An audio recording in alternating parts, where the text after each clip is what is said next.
Hola. Shapiro. Ayo makomo ari kure. Ayo makomo andivungisa Zimbabwe. Ayo makomo ari kure. Ayo makomo andivungisa Zimbabwe. Regera kuchema vachamisa vakataura. Regera kuchema Zimbabwe chaiona. Nasi ndarota ndina iye chamisa achitonga Zimbabwe. Nasi ndarota ndina iye chamisa achitonga Zimbabwe. Gogo wanata zviri sei? Network yatitra majera haisi network ibattery. Konapo zvona kuti foni yakudzima here. Ndakozona foni yangu kuti dzi.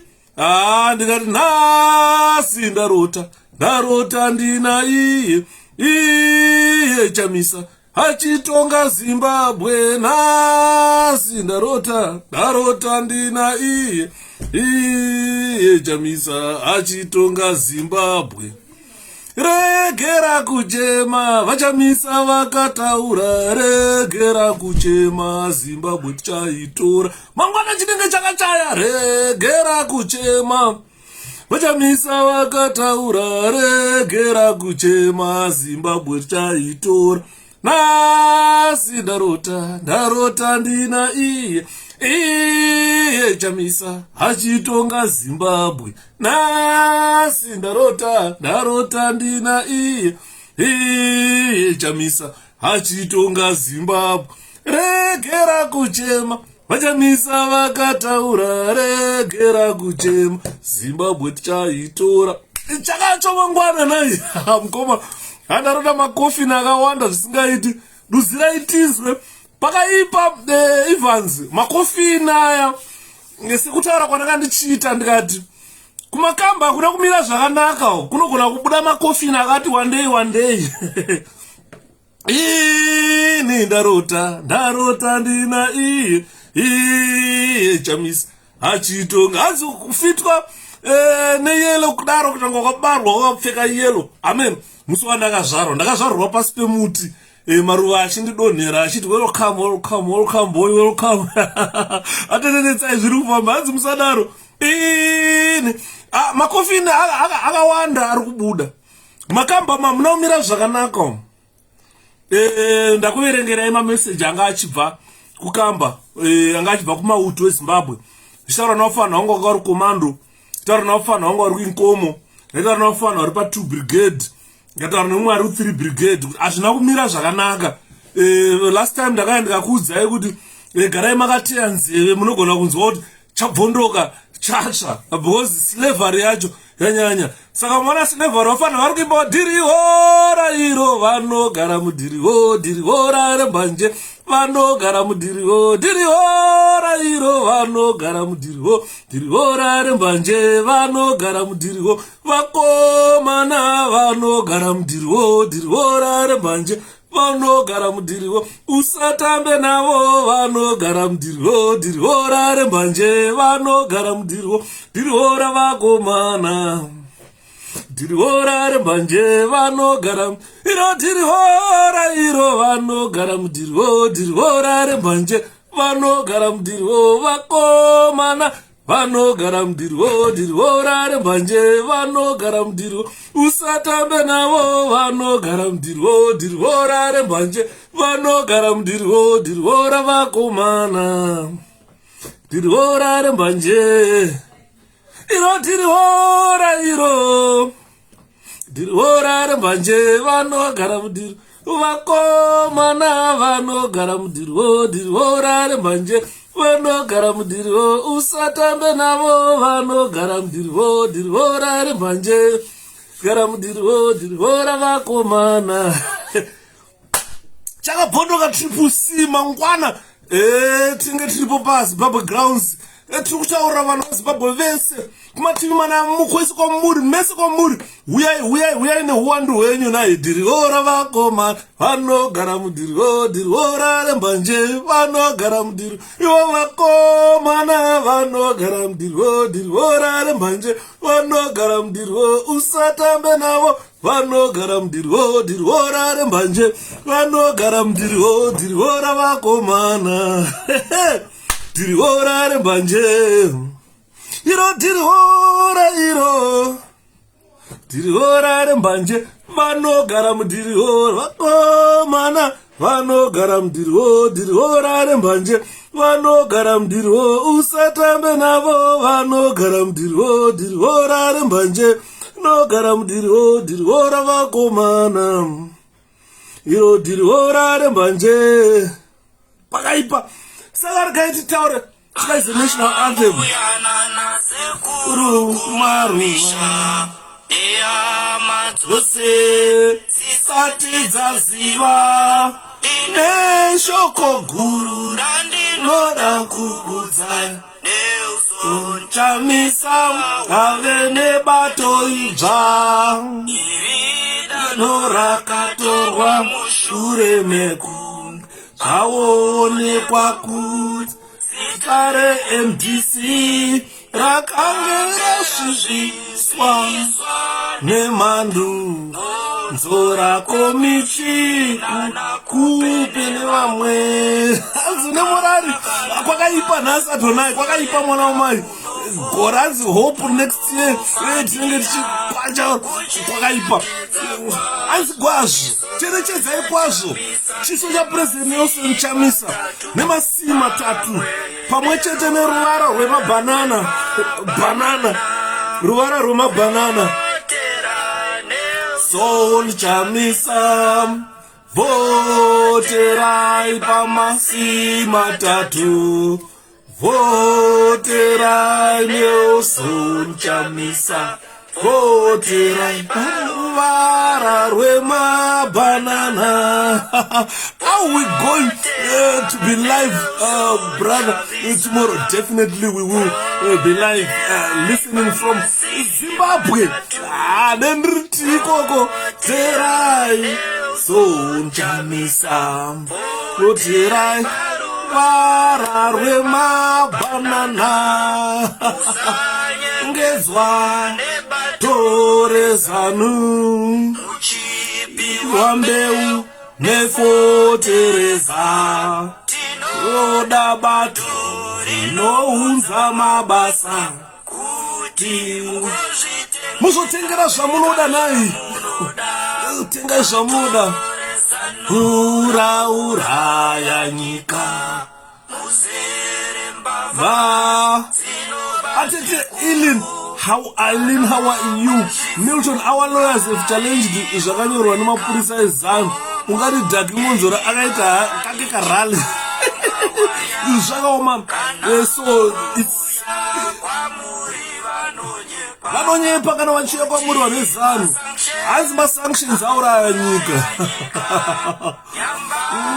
vanongonyepa nai ivo ndo vanouraya nyika nekuda kweumbavha neuori wavanoita nai.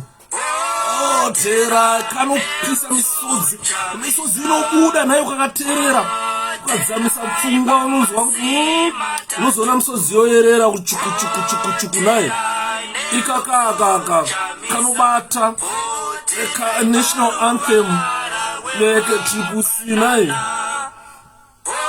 Voterai Nelson Chamisa voterai pamasii matatu voterai Nelson Chamisa voterai paruvara rwemabhanana.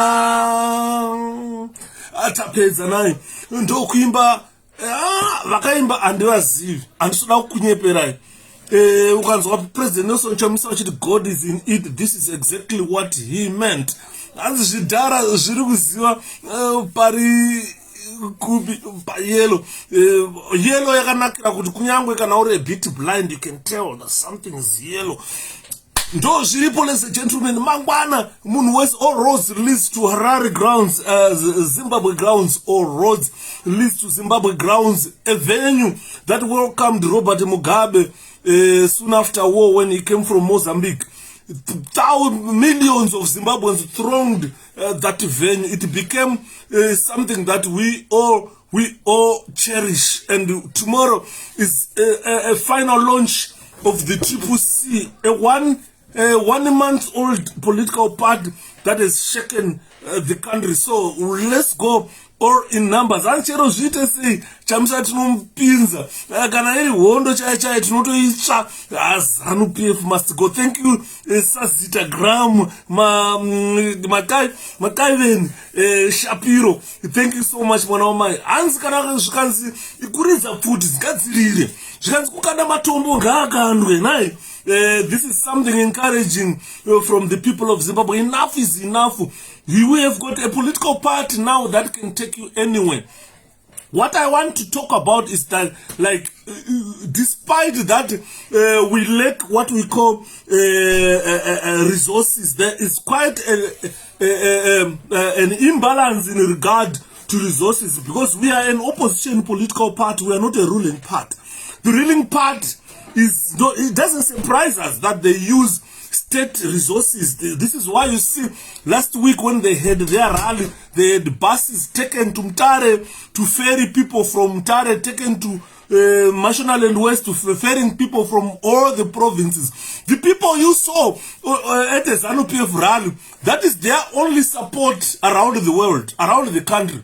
Because those people came from different provinces.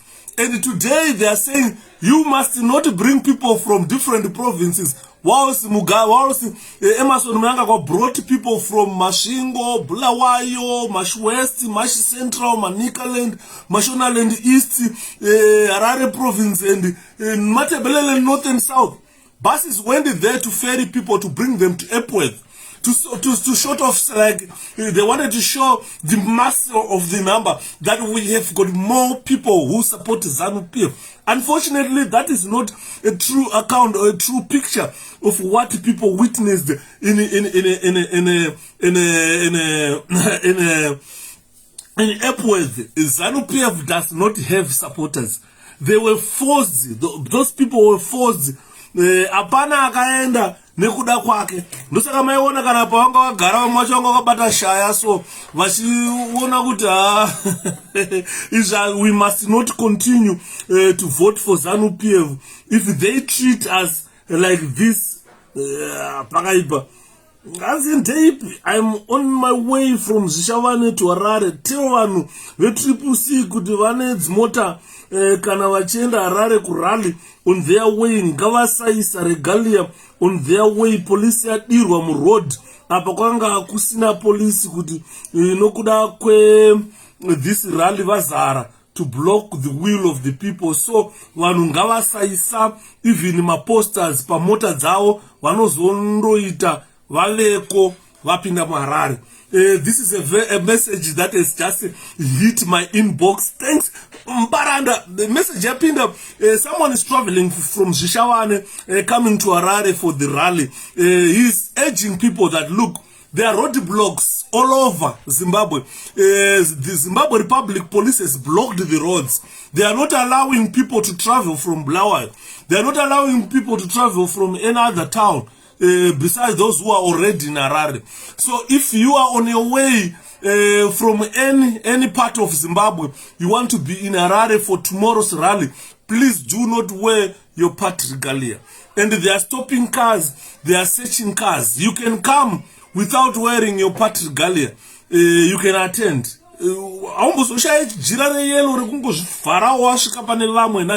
So this is a warning, a message coming from people in Zishavane that the police have been deployed, roadblocks have been mounted, so that people are prevented from traveling from different areas of the country to go and attend this rally. So they are urging people that if you are serious to attend tomorrow's rally, please do not wear your party regalia when traveling. You can only wear it when you need to go back home to show people that you attended the rally. This is a historic launch of the 𝗓𝗔𝗃, and every Zimbabwean must be there. Every Zimbabwean, even ZANU-PF people, you are welcome to witness this this event. But why my youth ayo hakuna polisi akadaro, hakuna mapurisa akadaro, ndo chokwadi ichocho. I've shown you what the police look like, and yesterday I spoke a lot about the attitude of the police, the roles of the police, the duties of the police. Everything that I say yesterday does not suit all these youth militias masquerading as police in ZANU-PF. So this is a warning that has been sent.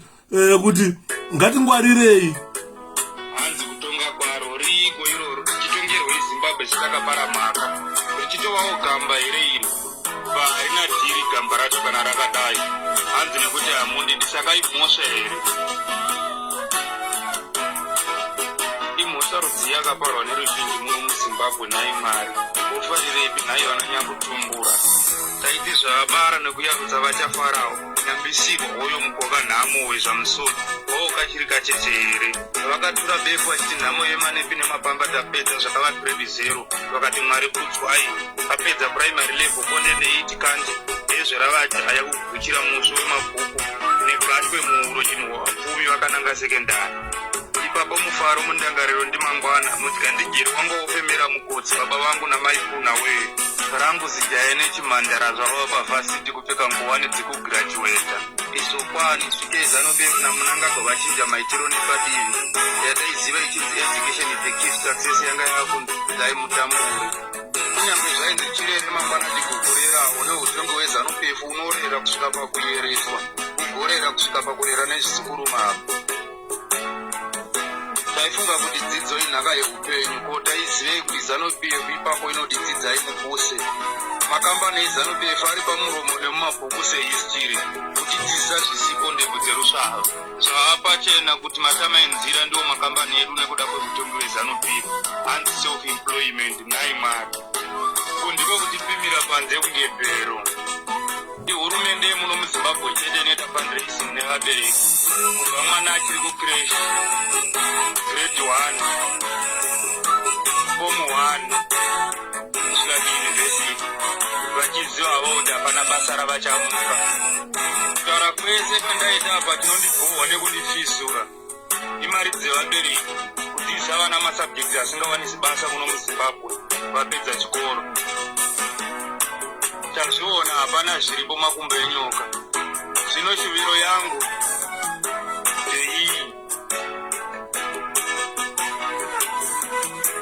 ngavachingodzisawo vana kumhanya kuitira chivhenda mumigwagwa imo mumatama enzira matakavhura makambani ndiyo zviyava self-employment yacho votidzisa masasi kuitira chihwindi kunyengetedza vanhu kukwira mumakombi kune kujima kuitira chikorokosa nekutakurira vanhu matsagawo mumarodi vane mari dzavo vanenge vabva kunozvitengera dzabva kunze kwenyika kwete muno muZimbabwe maranzi mapula yusa kugona kusofta mani changer chidofo nekugona kuponda macivilians semasoja chimbavha pamarodi blocks semapurisa chioko muhomwe kutonyoresa kugona kuchengetedza makororo nekusunga vasina mhosva ununza tunzva saPriscilla Chigumba sisi vatokozani kupe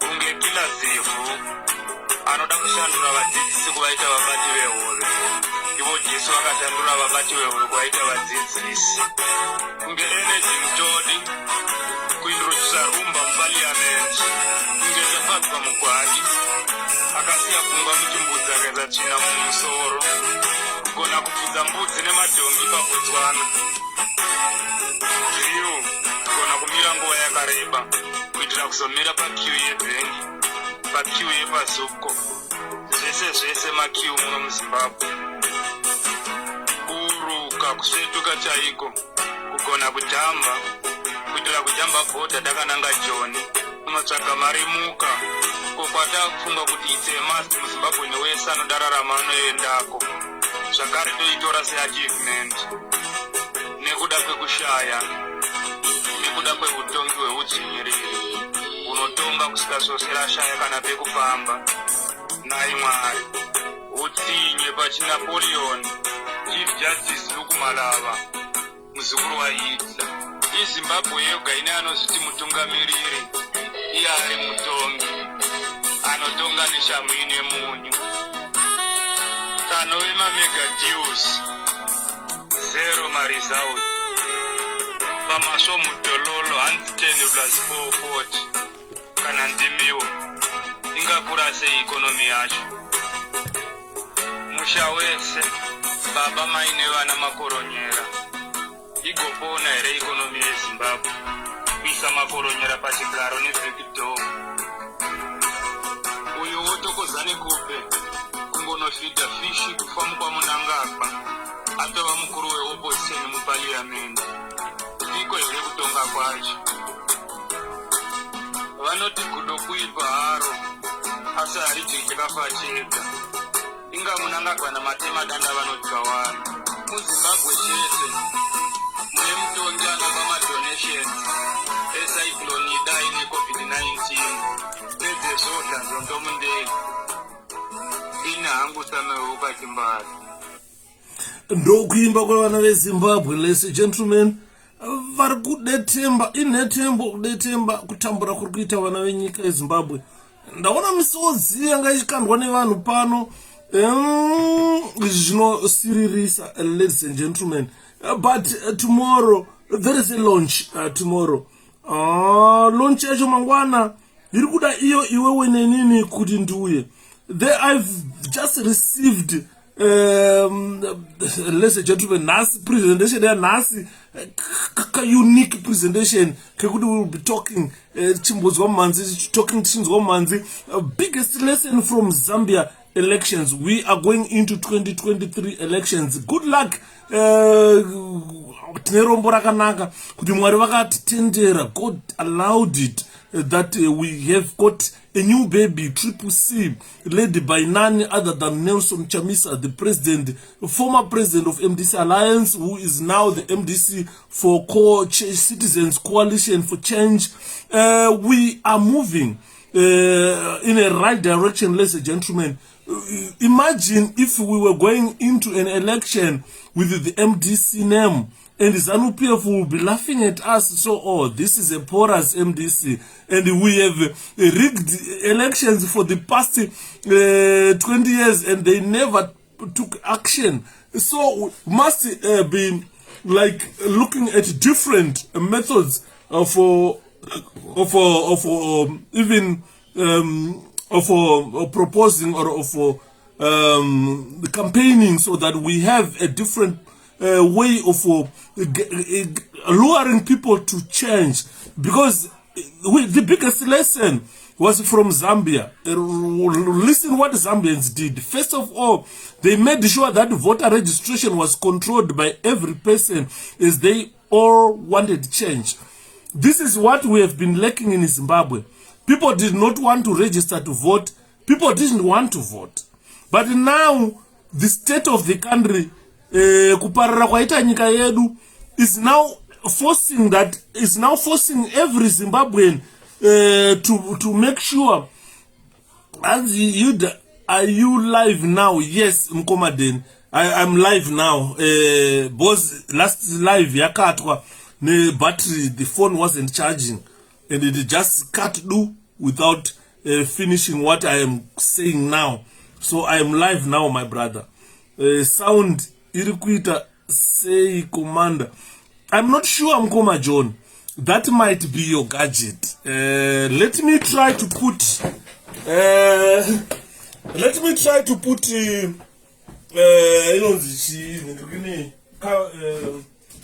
Tumbogadzirisa sound kumboona kuti ndihora ari kudere ndirihora iro vanogara mudhiriho ndirihora rembanje vanogara mudhiriho ndirihora vako mwana ona dhiriho rarembanje vanogara mudhiriho vakomana vanogara mudhiriho rarembanje vanogara mudhiriho usatambe navo vanogara mudhiriho dhiriho rarembanje vanogara mudhiriho. Regai timbotraya kuisa chisefa mazwi ichi chakapenga manje timbonzwa kuti vanhu vari kukomplaina sound kuti hatisi ku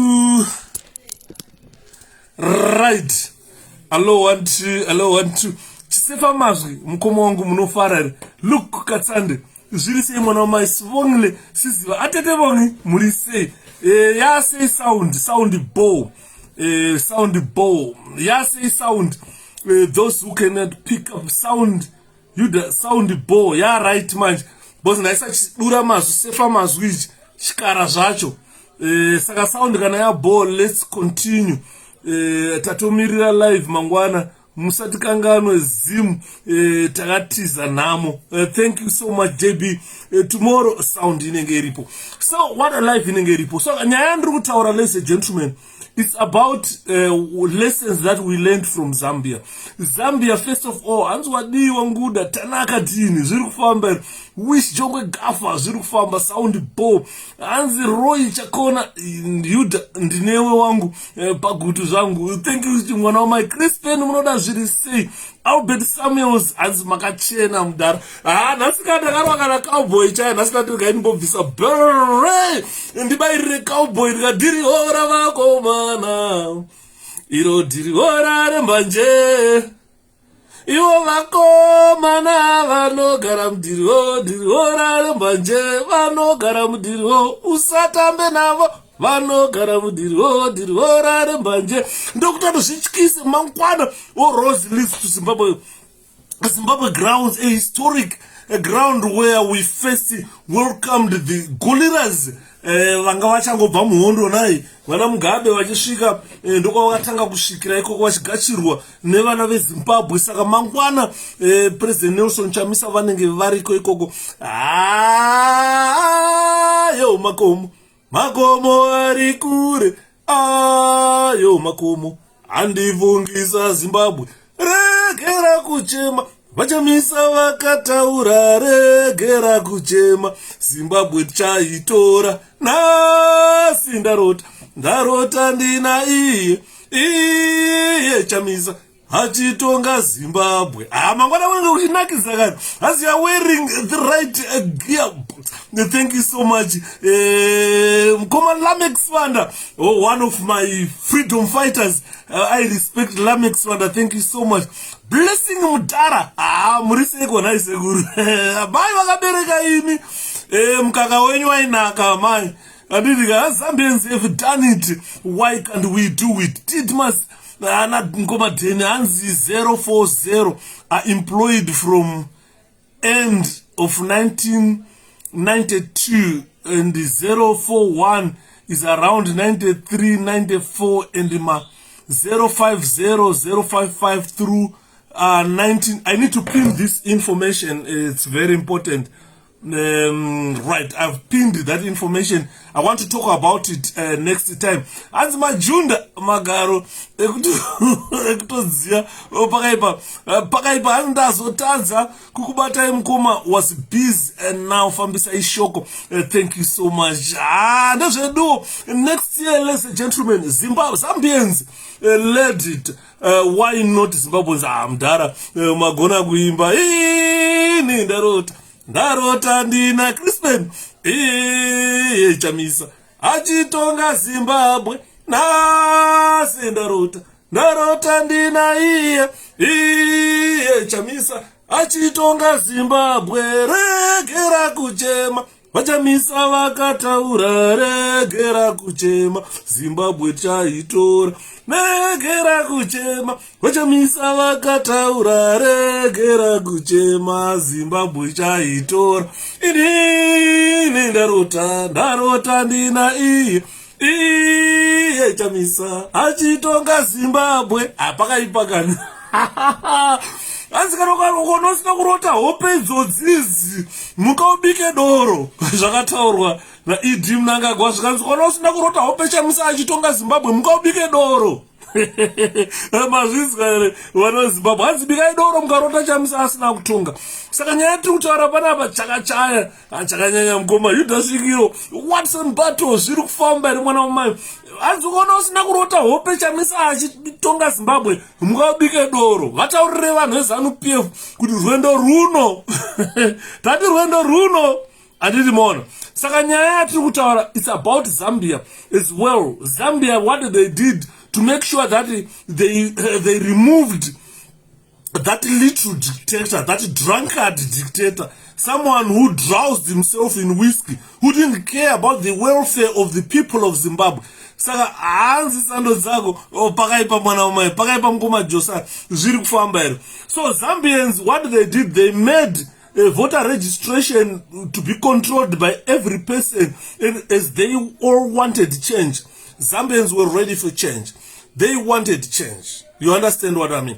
Zambians were ready for change. They wanted change, and they made sure everybody's responsibility is to ensure your colleague is registered to vote, your children have registered to vote, your neighbor is registered to vote. So it became a responsibility for every Zambian to make sure that every Zambian who is eligible to vote is registered to vote.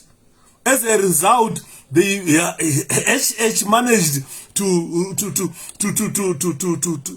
to scrape Lungu from where he was stuck. Zambia had stopped developing. Zambia had stopped developing because of the bad policies of 𝗪𝗂𝗁𝗃 and Mona.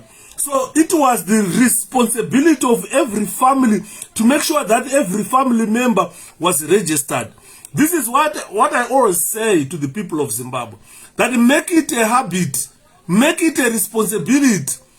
Make it your responsibility as a Zimbabwean to say, look, I need all my relatives to get registered to vote and vote on the day of voting, so that the change that you want comes. Because that change will never come. Don't expect 𝗙𝗵𝗃𝗲 to do it for you alone. Don't expect Josiah to do it alone. But let's make it your responsibility.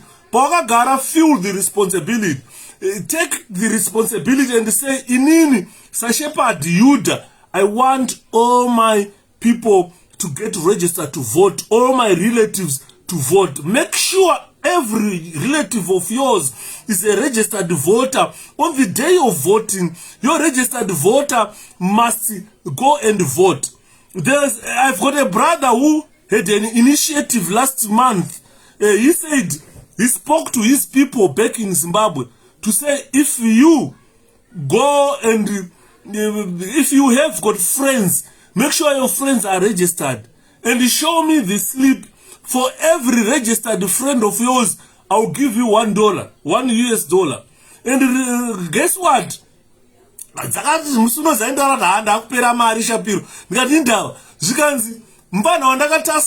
Make sure every friend of yours is registered to vote. He is going around our neighborhood, making sure every person eligible to vote is registered to vote. And I get slips, because I send slips and a different number registered to vote, and I'm giving those that guy probably almost $50 a day, because he's getting almost 50 plus people registering to vote on daily basis. Anzi murutara chokwadi mdara ndo chokwadi mkoma Crispin.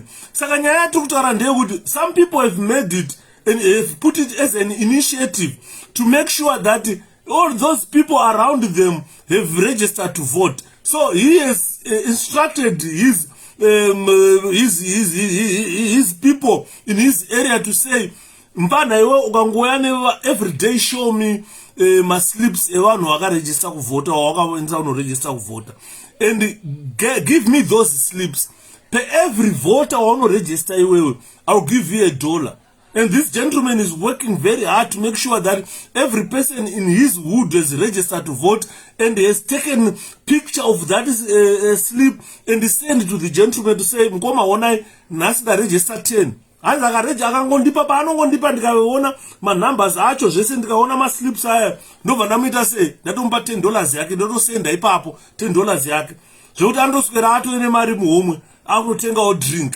Anditi mona, it is an initiative from the people of Zimbabwe, 𝗙𝗵𝗎 people who want to see change.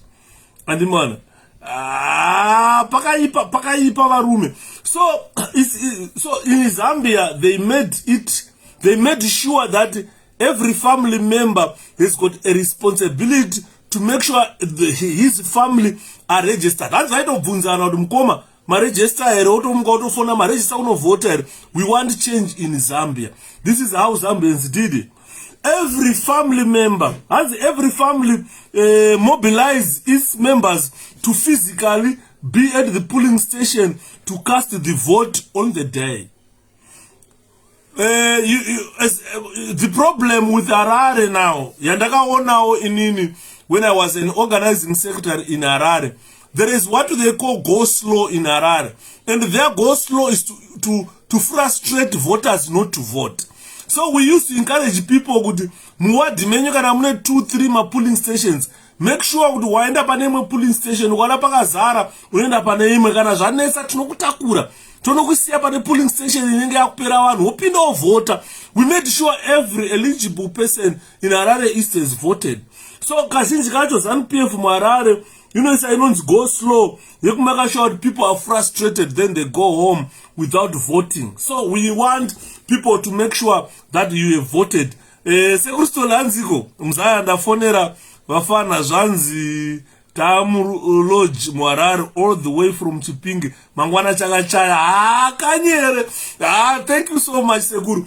So what I'm encouraging those who are traveling tonight, please don't wear your regalia. Don't put party posters on your vehicle because my roadblocks have been mounted. Anzina Mkoma Albert Samuels, I personally have 2 eligible voters. Make sure that they voted.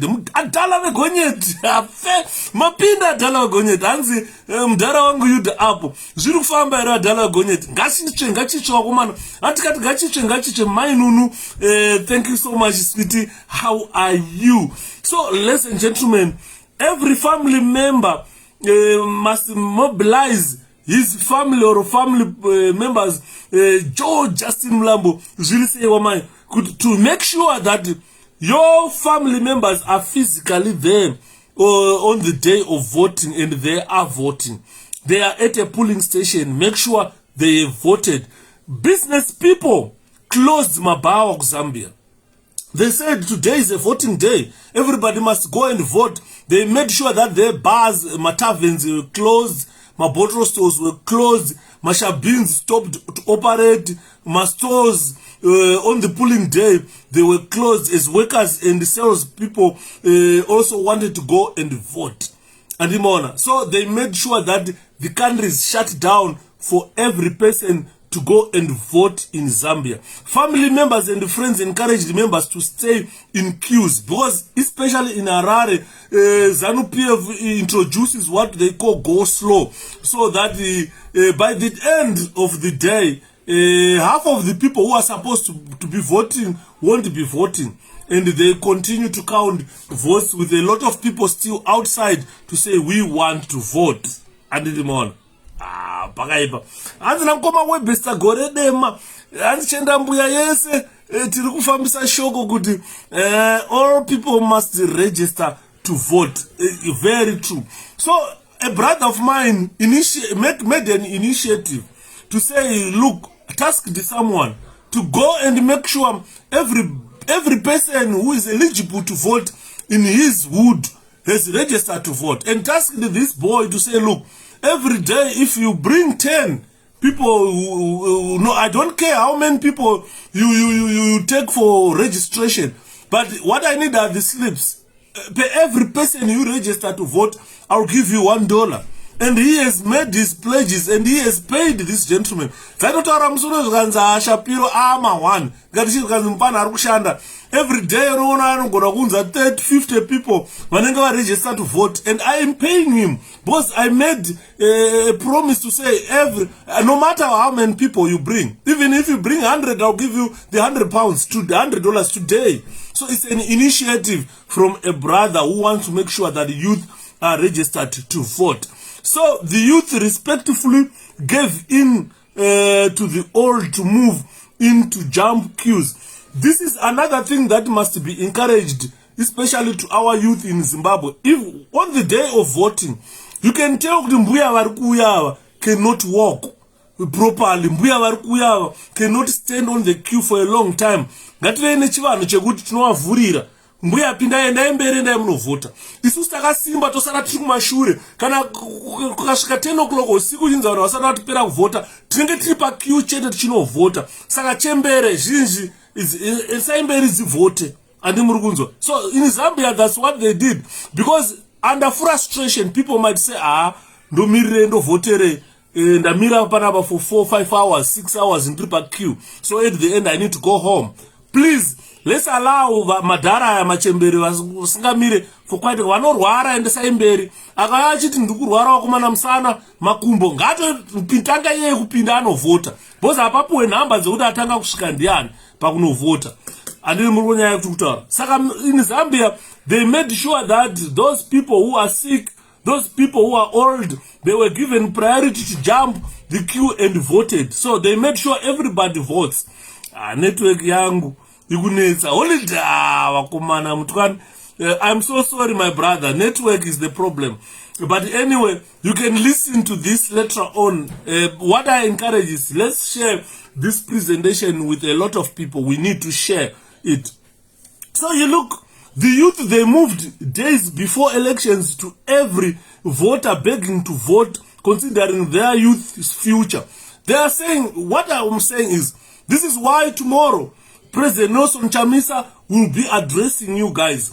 The other things that he's going to talk about tomorrow is about your future as youth of Zimbabwe. So encourage even your parents, encourage even your relatives and friends that if you are going to vote in 2023 or starting next month when you are voting, please consider the future of your youth. The youth, they want jobs, but the jobs are not there. The youth have been to school, but they can't do anything. So if you are voting starting from next month, 2023, your vote must be reflective of the future of your children. What you want your children to be tomorrow, it is gonna be reflected by your voting system and by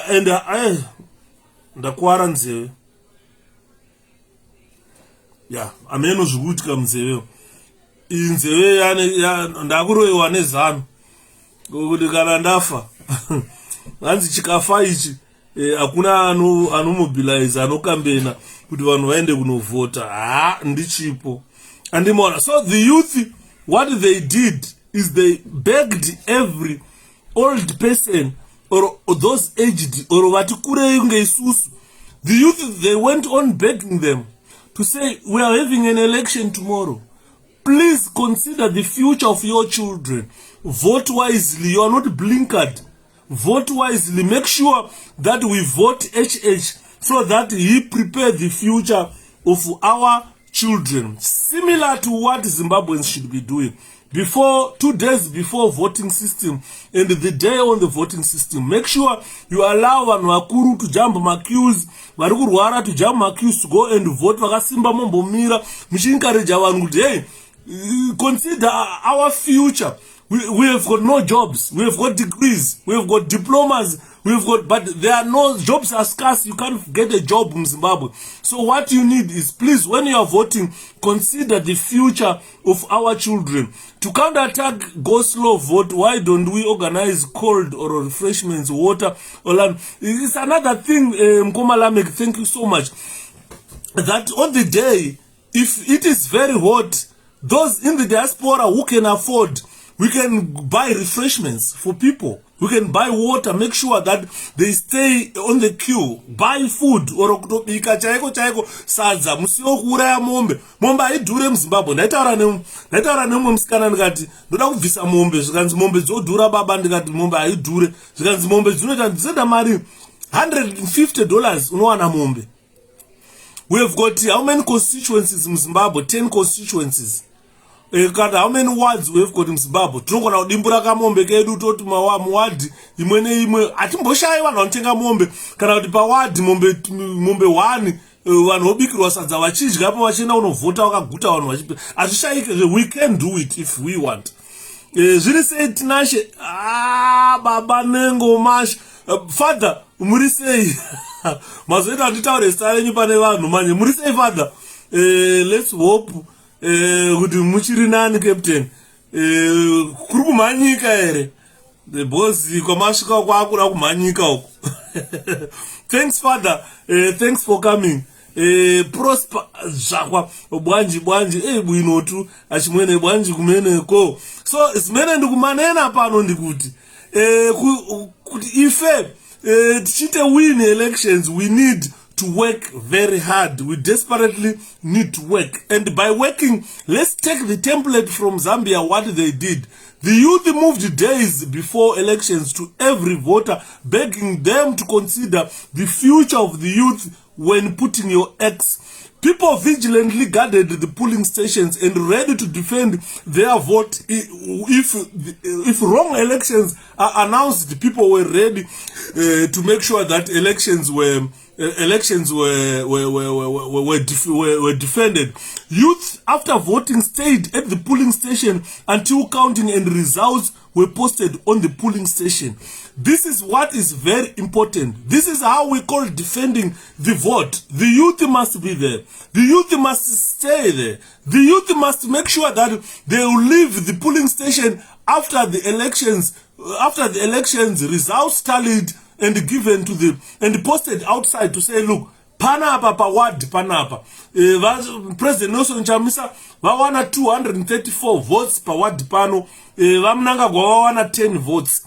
Then you disperse. Atete tamari zviri sei makadina atete. This is what people are saying. This is a template from Zambia. All polling stations had well-equipped technologically polling agents. This is another thing that I wanted to say.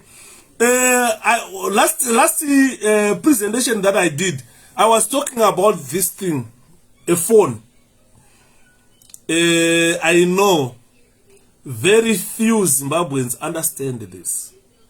That since you started using your phone, Mkoma Brandon Navaya, how are you? 𝗪cie𝗁𝗲𝗃 𝗙𝗂𝗃𝗃 0 minutes 𝗙𝗂𝗃 ameno zvanyorwa na 𝗪cie hanzi I can't see zvanditiza. Anyway, I'll see it kana ndakuenda pane phone. So I was saying to the people of Zimbabwe, and so all the police in the country are now focusing on President Chamisa. Yes, this is what tells you.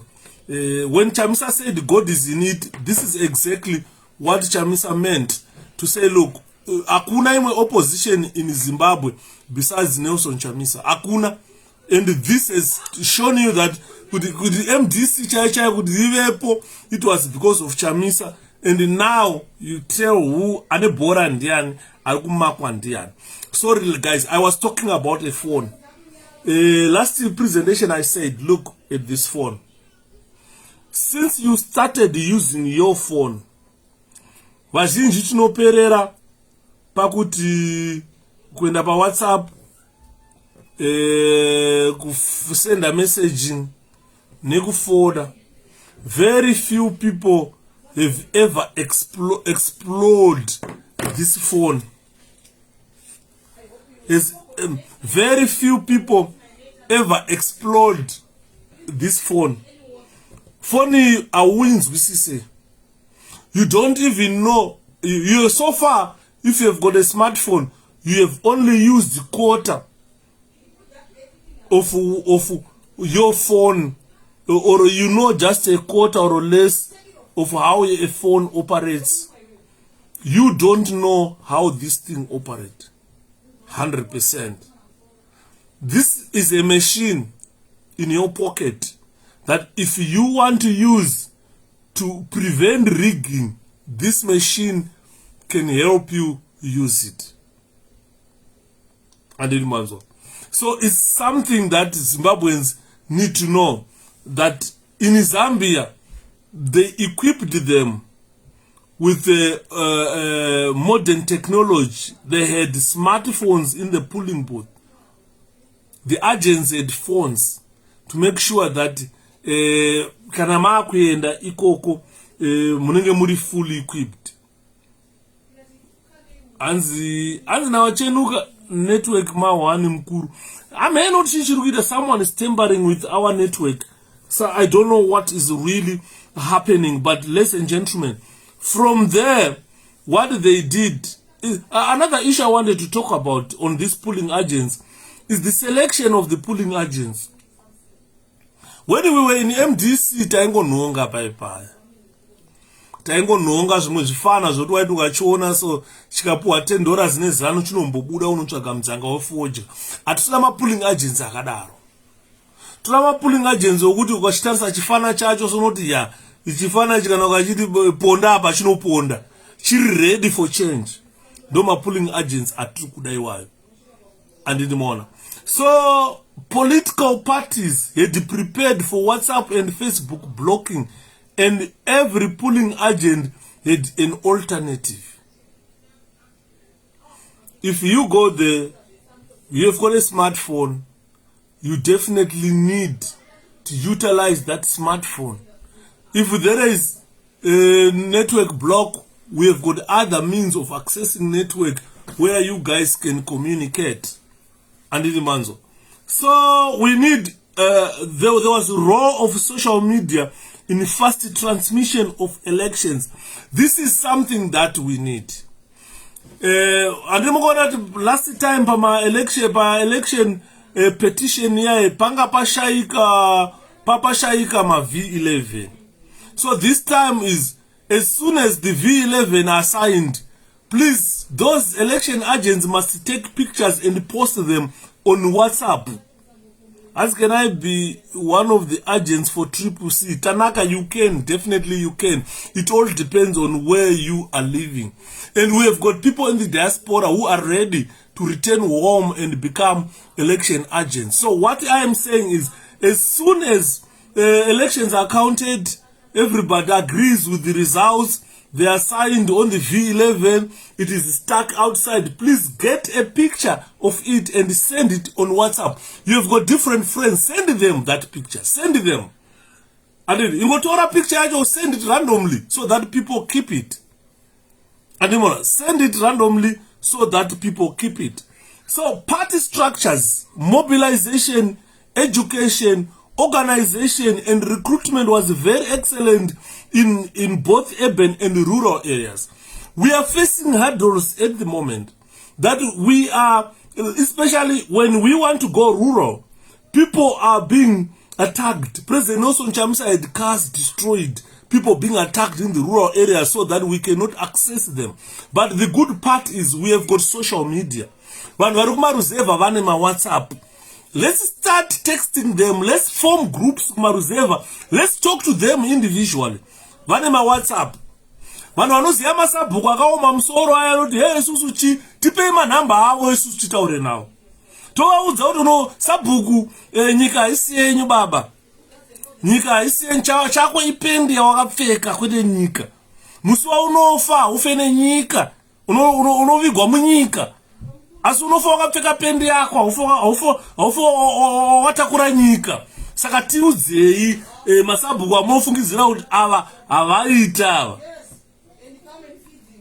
Adimanzo tivaudze kuti unoita. King N. Yuda did it. He's alive. Definitely. Thank you so much. So what we need, this is a template from Zambia. The opposition political party took the bull by its horns and dedicated various strategies to mobilize, educate, recruit, and organize the rural voters. The rural vote was long considered ruling party stronghold, just like in Zimbabwe. This is how it was like in Zambia. But things changed. The current hardships in Zimbabwe They are not just hitting those people in towns. Vanhu vari kumaruzevha vaiti kana zvaoma vaitiza mumatauni unotsvaga mabasa. Iwe zvikaoma kuruzevha hakuna kutauni kwaanoenda. Kana akarwara ari kumusha hakusina chipatara chekutauni kwaanoendeswa kuparire nyatwa. This is things of the past. Saka vanhu vari kumamusha vakufila how difficult, how hard it is. Kuti ukarwara nhasi hakuna chipatara chiri kumamusha chiri kumutauni chauchaenda. Zvaitwa kudhara unzi ukada kuoparetwa ichovha wanzi ngaamhanye kuparire nyatwa. It was probably the best hospital in Sadak which had this renal wing. And murikuona things have changed now. Vanhu vari kumamisha vakunzwa kurwadziwa kwazvo, vakurwadziwa nazvo. So civil servants, I'm talking about civil servants, a template that you saw in Zambia. The military forces, and etc. had the faith of job security in the event of opposition winning and taking power. This is what I have assured the people in the army in Zimbabwe, those who are in the prison, those who are in the police force. Ladies and gentlemen, if you are recruited, if you are recruited into the police force, you were not recruited by the minister, you were recruited by the Public Service Commission. If you are recruited by the Service Commission, that is your employer. You are an employee of the state. If you are an employee of the state, in the event that a political party changes hands, another party comes to run Zimbabwe, you are not going to lose your job because you are a civil servant. You are employed by the state. And the politicians come and go. Politicians are not the state. Politicians come and go. You will remain there. It's a good example. Let's go back to 1980. When Zimbabwe gained independence from Rhodesia. There was an integration of Rhodesian army, Zipra forces, Zanla forces, UANC 𝗙𝗵𝗄𝗏. There was an integration of all those fighters into one Zimbabwe National Army. Nobody said because we were guerrillas in the war, and those who were working for Ian Smith or Rhodesian, we don't want them. Nobody said that. But there was an integration, allowing them to become one Zimbabwe National Army. You don't lose your job because you are a civil servant. You work for the state, you are employed by the Public Service Commission. You are not employed by ZANU-PF. In the event that ZANU-PF loses power, you don't lose your job. Unless if you decide to resign wega. Mabasa ako awaita ndo anokuratidza road yako yaunotora in the event that political power change hands in our country. Andidi manzwa. Anzi mkoma Yuda, how are you? Mkoma Niko ndakasimba murise. So I assure the Zimbabwe civil servants, I assure the Zimbabwe military forces and all other employees of the state that your job security is guaranteed. Today, if ZANU-PF lose power, your job security is guaranteed. You are not going to lose your job because you were a civil servant when you were working in a different government. Different political parties establish different governments, put policies, and if you were working for a ZANU-PF government and the ZANU-PF is gone, as a civil servant, you don't lose a job. I know very few people would understand this. This is the problem why you see even the police, when they are bashing opposition, they bash them and they say, look, a good example, look at 𝗓𝗏𝗲. 𝗓𝗏𝗲 at one time said he will not serve under any other president besides President Robert Mugabe. When Mugabe was removed, 𝗓𝗏𝗲 is there serving another president. But when he pledged allegiance to Mugabe to say when Mugabe is removed or steps down, that is I will step down. But Mugabe was removed And John 𝗘𝗲𝗲 never stepped down. He is there. He is a civil servant. Ndinofara atete 𝗪𝗔𝗠𝗀 murise kurise kwamuri.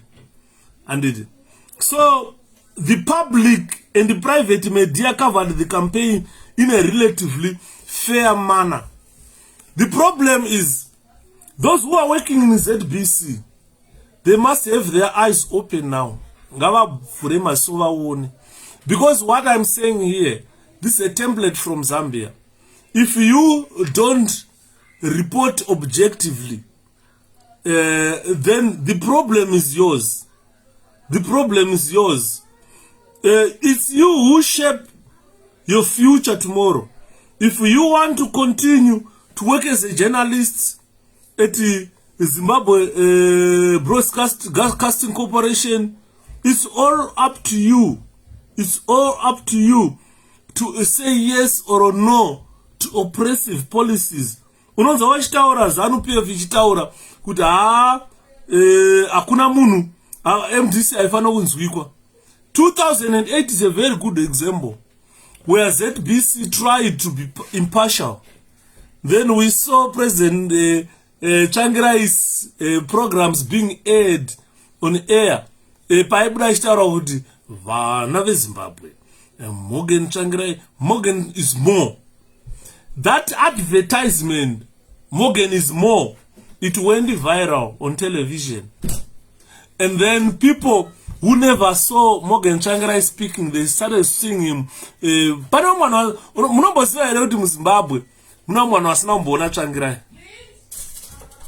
Let me be honest to you guys.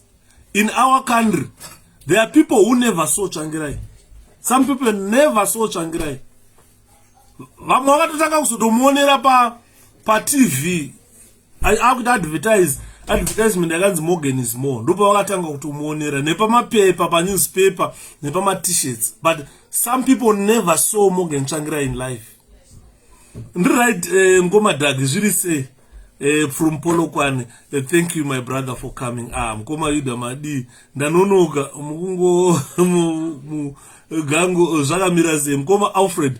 Right.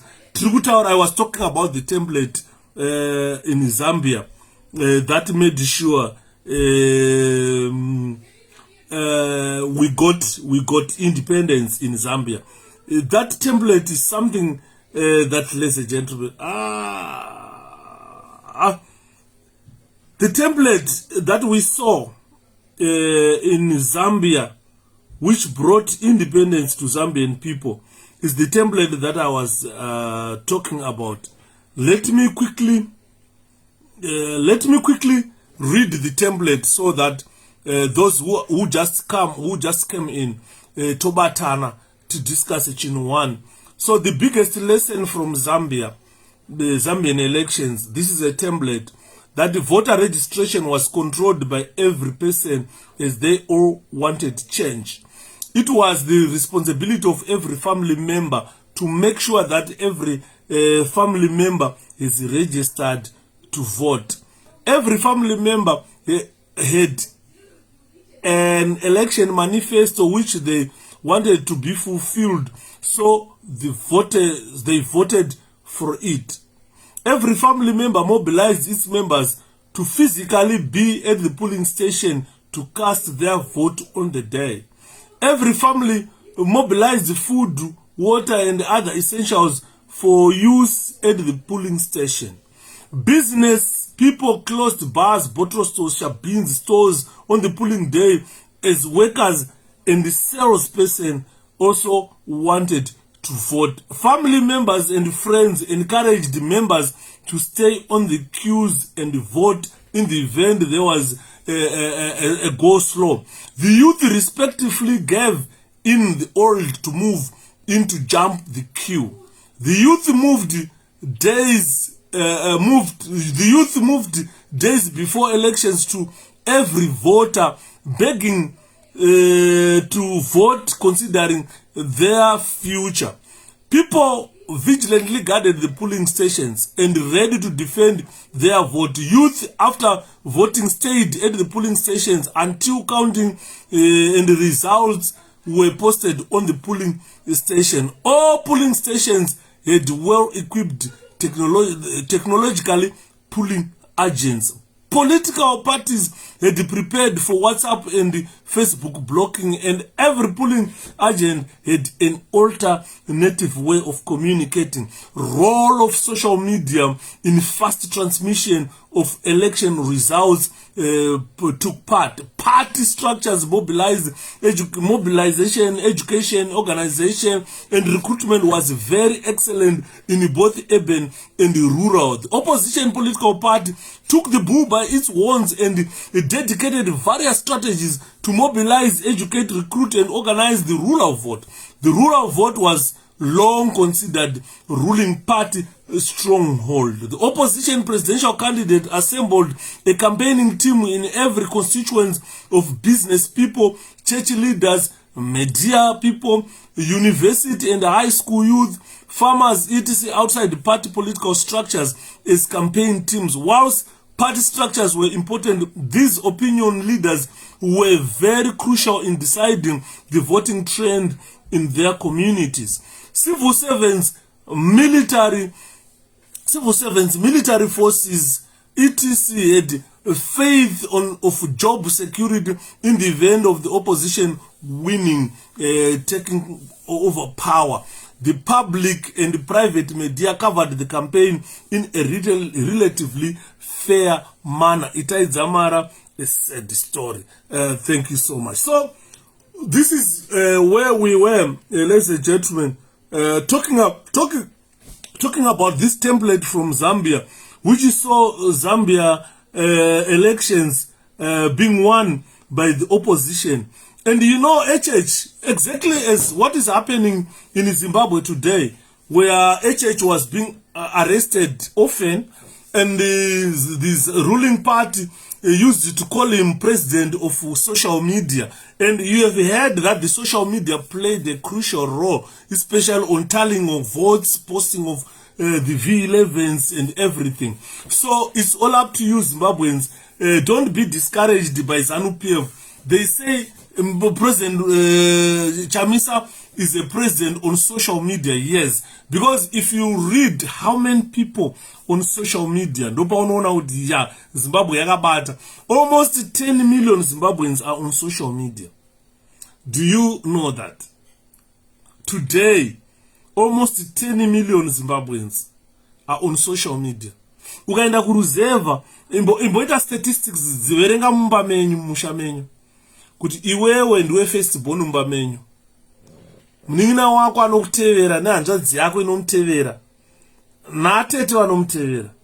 Let's say you are 4 or 5 mumba menyu, vese vane ma-smartphone vari pa-social media. Munotoita ma-family groups ekuti munenge muchichata, muchitaura as a family group. This tells you how many people are on social media today. That means 10 million plus. 10 plus or 10 minus people in Zimbabwe are on social media. We talk to them on daily basis. We've got family groups where we discuss. So discuss these matters. As I am saying tonight, that there is a rally tomorrow where President Chamisa is expected to address the people of Zimbabwe. So what I'm saying is, talk to your relatives on social media. Those who are in Harare, please go and attend. Those who are outside Harare who want to go and attend this, please don't wear your regalia. And both messages come in from someone at the I'm on my way from Zvishavane to Harare. Tell one the 𝗪𝗶𝗶 kuti vanedzi mota kana vachienda Harare kurally on their way ngavasaisa part regalia on their way. Police yadirwa muroad apa kwanga kusina police, but nokuda kwe this rally vazara to block the will of the people. So vanhu ngavasaise even maposters pamota dzavo, vanozondoita vaveko kuvenyu kwacho. Anditi maona. So kuchenjedzwa kurikuitwa kuvanhu vari kuenda kupi, vanhu vari kuenda kurally. So this is where we were, ladies and gentlemen. Nyama dzose dzisati dzaziva Tine bato guru randino na gugudzai Nelson Chamisa avene bato ija Iranora katorwa mushure mekunga Wononekwa kuti zitare MDC Rakangira zvibiswa nemandu Komvura komichitu nakupene vamwe Saka kana mame kuzoenda kunovota Munofaniwa kucherechedza chiso chachamisa matatu pamwe neruvara rwemabhanana Terai Nelson Chamisa Akana saluted to the front Nelson Chamisa vote Vara Rwema Mukoma Sylvester Ataruinga Akana saluted to the front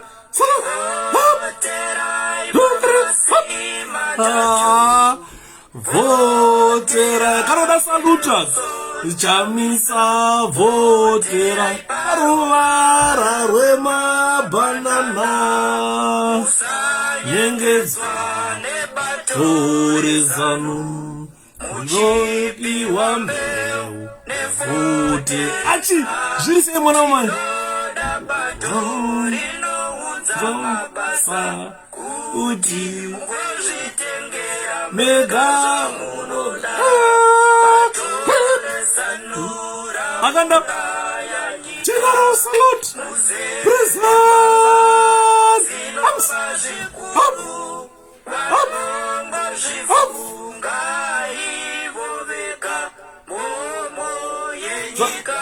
Ichikanga waya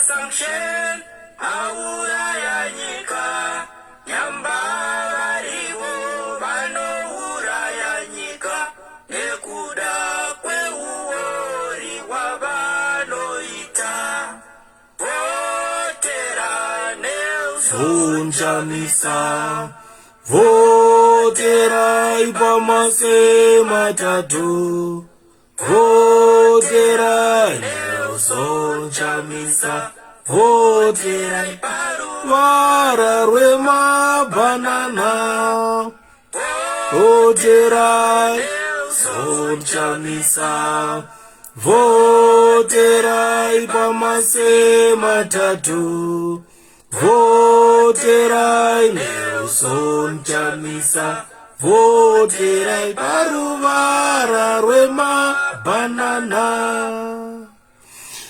Shoulder ups, up, to the up.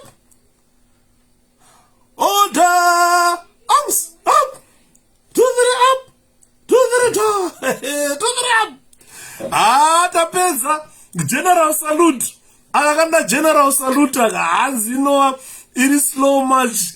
Yeah, permission to march past and off. Ndoyatiketa kukumbira ta yapera so. Your Honor, permission to march past and off. Permission granted. Shoulder, arms up, up, the front, slow march, up.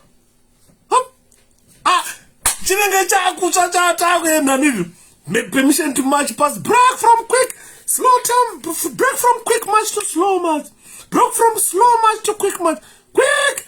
Marching up, boom, boom. Ipapo manje what boom, boom, boom. Takura pasi takwenda nayo. Ziyakaziya ingoma. Iyakapengachi. Isong inoda general salute. Mukoma James Mzenda. Pakaipa mwana wa mai. Ina general salute. Present. Arms. Up. Salute commander. Pakaipa mngoma Albert. Tafunga kumatongo na general salute. Present. arms up, to the up, pakaipa. After akapera vananzi shoulder, arms up, to the up, recover. Atishata recover arms. Takunyepa ipapo. Vanzi takunyepa ipapo man. Gaitimire ipapo. Vanonzi permission, vanokumbirwa permission to march past and off. Azi mune mofaya mngoma pakaipaji mangwana ndiri kufarira pa mangwana nhasi ndagona kubatsira pandabatsirawo kuti mangwana zvifambe saka tiri kutaura zvamangwana kuti mangwana panenge pachiita sei pachifamba sei because ladies and gentlemen people of Zimbabwe hanzisi mkoma Shepherd I'm here again pano pabeira thanks mkoma George zviri kufamba put that spirit kune munhu wese definitely everybody must cheer up for tomorrow ladies and gentlemen mangwana is zuva rokuti kana iwe ukasvika panenge pane vamwe vakapfeka yellow unogara unonasona kuti yebo yellow andimona mangwana ngazvinakidza vakomana enda kuziva ininika ndarota president Nelson Chamisa vachitonga Zimbabwe saka hapana chinoramba apo hakuna kana chinoramba chingatoramba muroi chingatojamuka muroi kuti azviite ndichiziva ndo zvinoitika nai so the problem yatinayo ladies and gentlemen that people must understand we are an opposition political party. As an opposition political party we don't enjoy state support. Let me come to you and say, if you look at the previous elections, we went there as MDC Alliance. President Chamisa went there as the president of MDC Alliance. And the President Chamisa showed that he's made of stain material to the extent that he refused to be pushed around. So andibanzwa song yatachimba kuzi voterai Nelson Chamisa ongororai chiso cha Nelson Chamisa and so forth. And please we need you in our army Chamisa ajingopinda you are our chief commander. Thanks Mkoma Tatenda, thanks so much. General salute president arms up to the up pakaipa tapedza kurohwa kapo vanzi shoulder arms up to the up recover arms up to the up pakaipa standard stand is hey unobonza kutapirirwa stand is hey hanzi nemumwe hanzi nasekuru neshamba hausi musoja ndakazoti naye sekuru neshamba pamunoenda kuindependence parade pamunosvika kuindependence parade munenge makagara mudenga kubay 18 neandrew neshamba anowanzogara kubay 17 kubay 17-18 mudenga muyamwe kana akatarisa muground muyamwe muchimatywa amumatywe nemasoja chete magadheri anenge arimo mapurisa anenge aripo air force inenge aripo kozoya masoja anenge aripo ukaona vachitarisa vachinzi general salute present arms Zimbabwe national army haisi ndo yega inopresent arms pageneral salute all 4 detachments anopresent arms even ukaona commander paanoenda kunopira ready for inspection say akunotaura kuti parade is made up of 4 detachments. Number 1 detachment is Zimbabwe National Army. Number 2 detachment is Zimbabwe Air Force. Number 3 detachment is Zimbabwe Republic Police. Number 4 detachment is Zimbabwe Prison and Correctional Services. All ready for inspection. Say, achikumbira kuti paitwe guard of honor, paitwe inspection. Ataure kuti ashikaitara kuti parade is made up of Zimbabwe National Army or ready for your inspection. Say aiwa anosvikaitaura madetachments esaripo. Detachment number 1 Zimbabwe National Army, detachment number 2 Zimbabwe Air Force, detachment number 3 Zimbabwe Republic Police, detachment number 4 Zimbabwe Prison and Correctional Services, ready for your inspection. Say kana abvumirwa obva asaluta apedza kusaluta obva wanzi chande yevakuru muende munoona popatanga bom pimpirira bom bom pimpirira bam bam bam bam bam bam bam pam pam bakar pam pam pam pam pam pam pam pam pam pi achifamba achiona gum gudu gudu gum gudu gudu gum achiona kuti vakachena here apedza apo odzokera kudhayasi onzi permission to march past and off obva abvumira kuti permission granted obva waenda pa shoulder parade cha shoulder arms zvotopera pa left tab by the left quick march motobuda maakuenda Azingoni, obvious 2023 should show the world Zimbabwe. Thank you God. Pachirowa slow march. Pano rakamuka slow march katunakidza taura ngoma Jimmy. Kanorwanda dan dan dan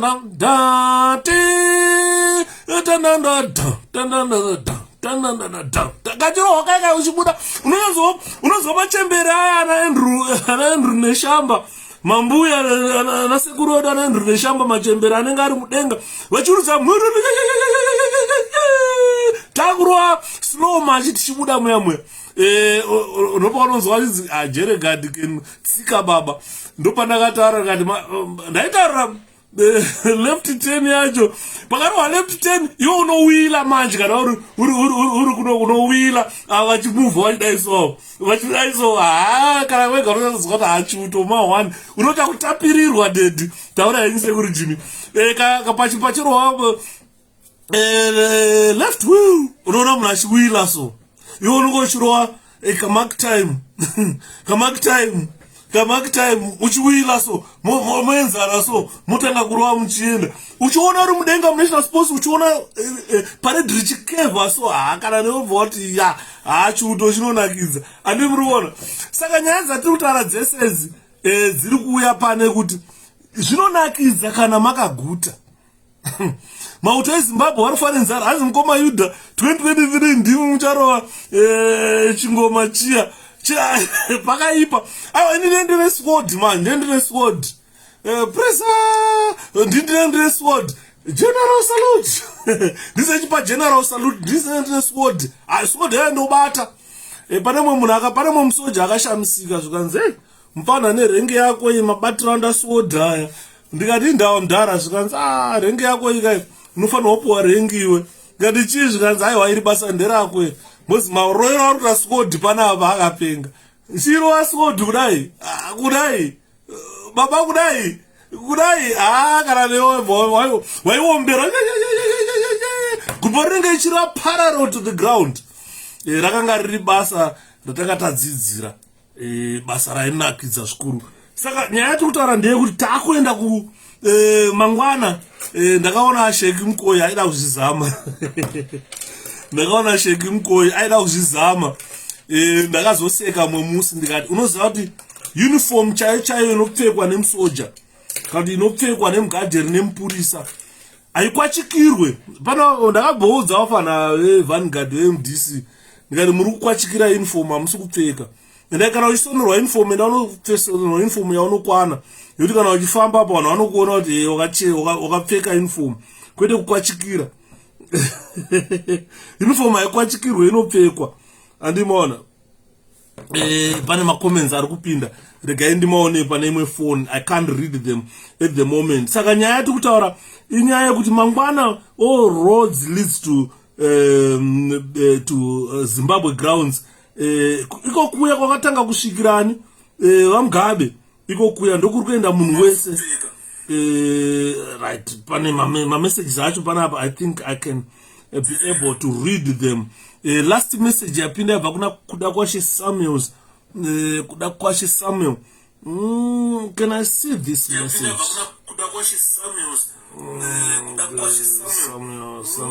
squad ndeipi naye mukoma wangu alright angachibvunza kuti squad nderipi ramunoona rakabatwa naCaptain kazhinji kacho panopinda maCaptain kazhinji kacho kana kuti malieutenant I think but panowanzopinda maCaptain anenge ane zibanga raanenge akabata rinenge riri mushiti rekuti anonzi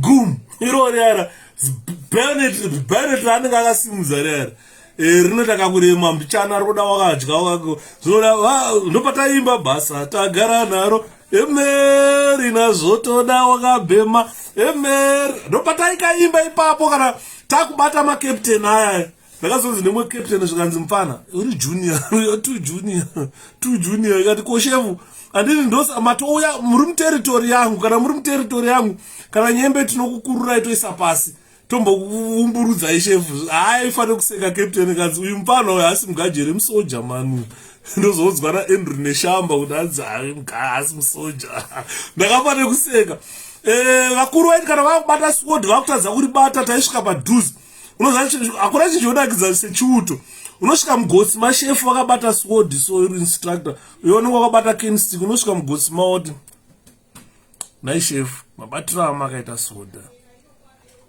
president kana vakutarisai vanoti munokodzera here ringi dzamakapfeka idzi unongachibvunza captain iweori ipapo ndandiri chiko ndandasajeni ndandane 2 bars ipapo ndabva ndasvika paseri pacaptain mugotsi vakabata sword rakabhenda kudai usvika kuti naishefu mabatiro amakaita soda president vakakutarisai vanoona makakodzera here kupfeka nyembe dzamakapfeka unonzwa kuti yes iyo mudhara ndokurowa panapa ndokurowa mudhara iyo unongotaurira captain ndokurowa mudhara iyo mapedza apo makumanja anonzwa akudaidza yudhawe pano noenda kuti ashefu muri sei kuti mfana iwewe unataura zorutaura nemashefu ndikandiri kuzwa shefu takupa upenyu hwakunakidza takufara saka you find nyaya dzatiri kutaura zvese zvinoda munhu akaguta mauto edu ezimbabwe ari kufa nenzara sword rero kuti shefu varisimudze muromo yakaoma hazviite baba rinonetsa andiona bhusi inoda kuporishwa mushonga unoda kutengwa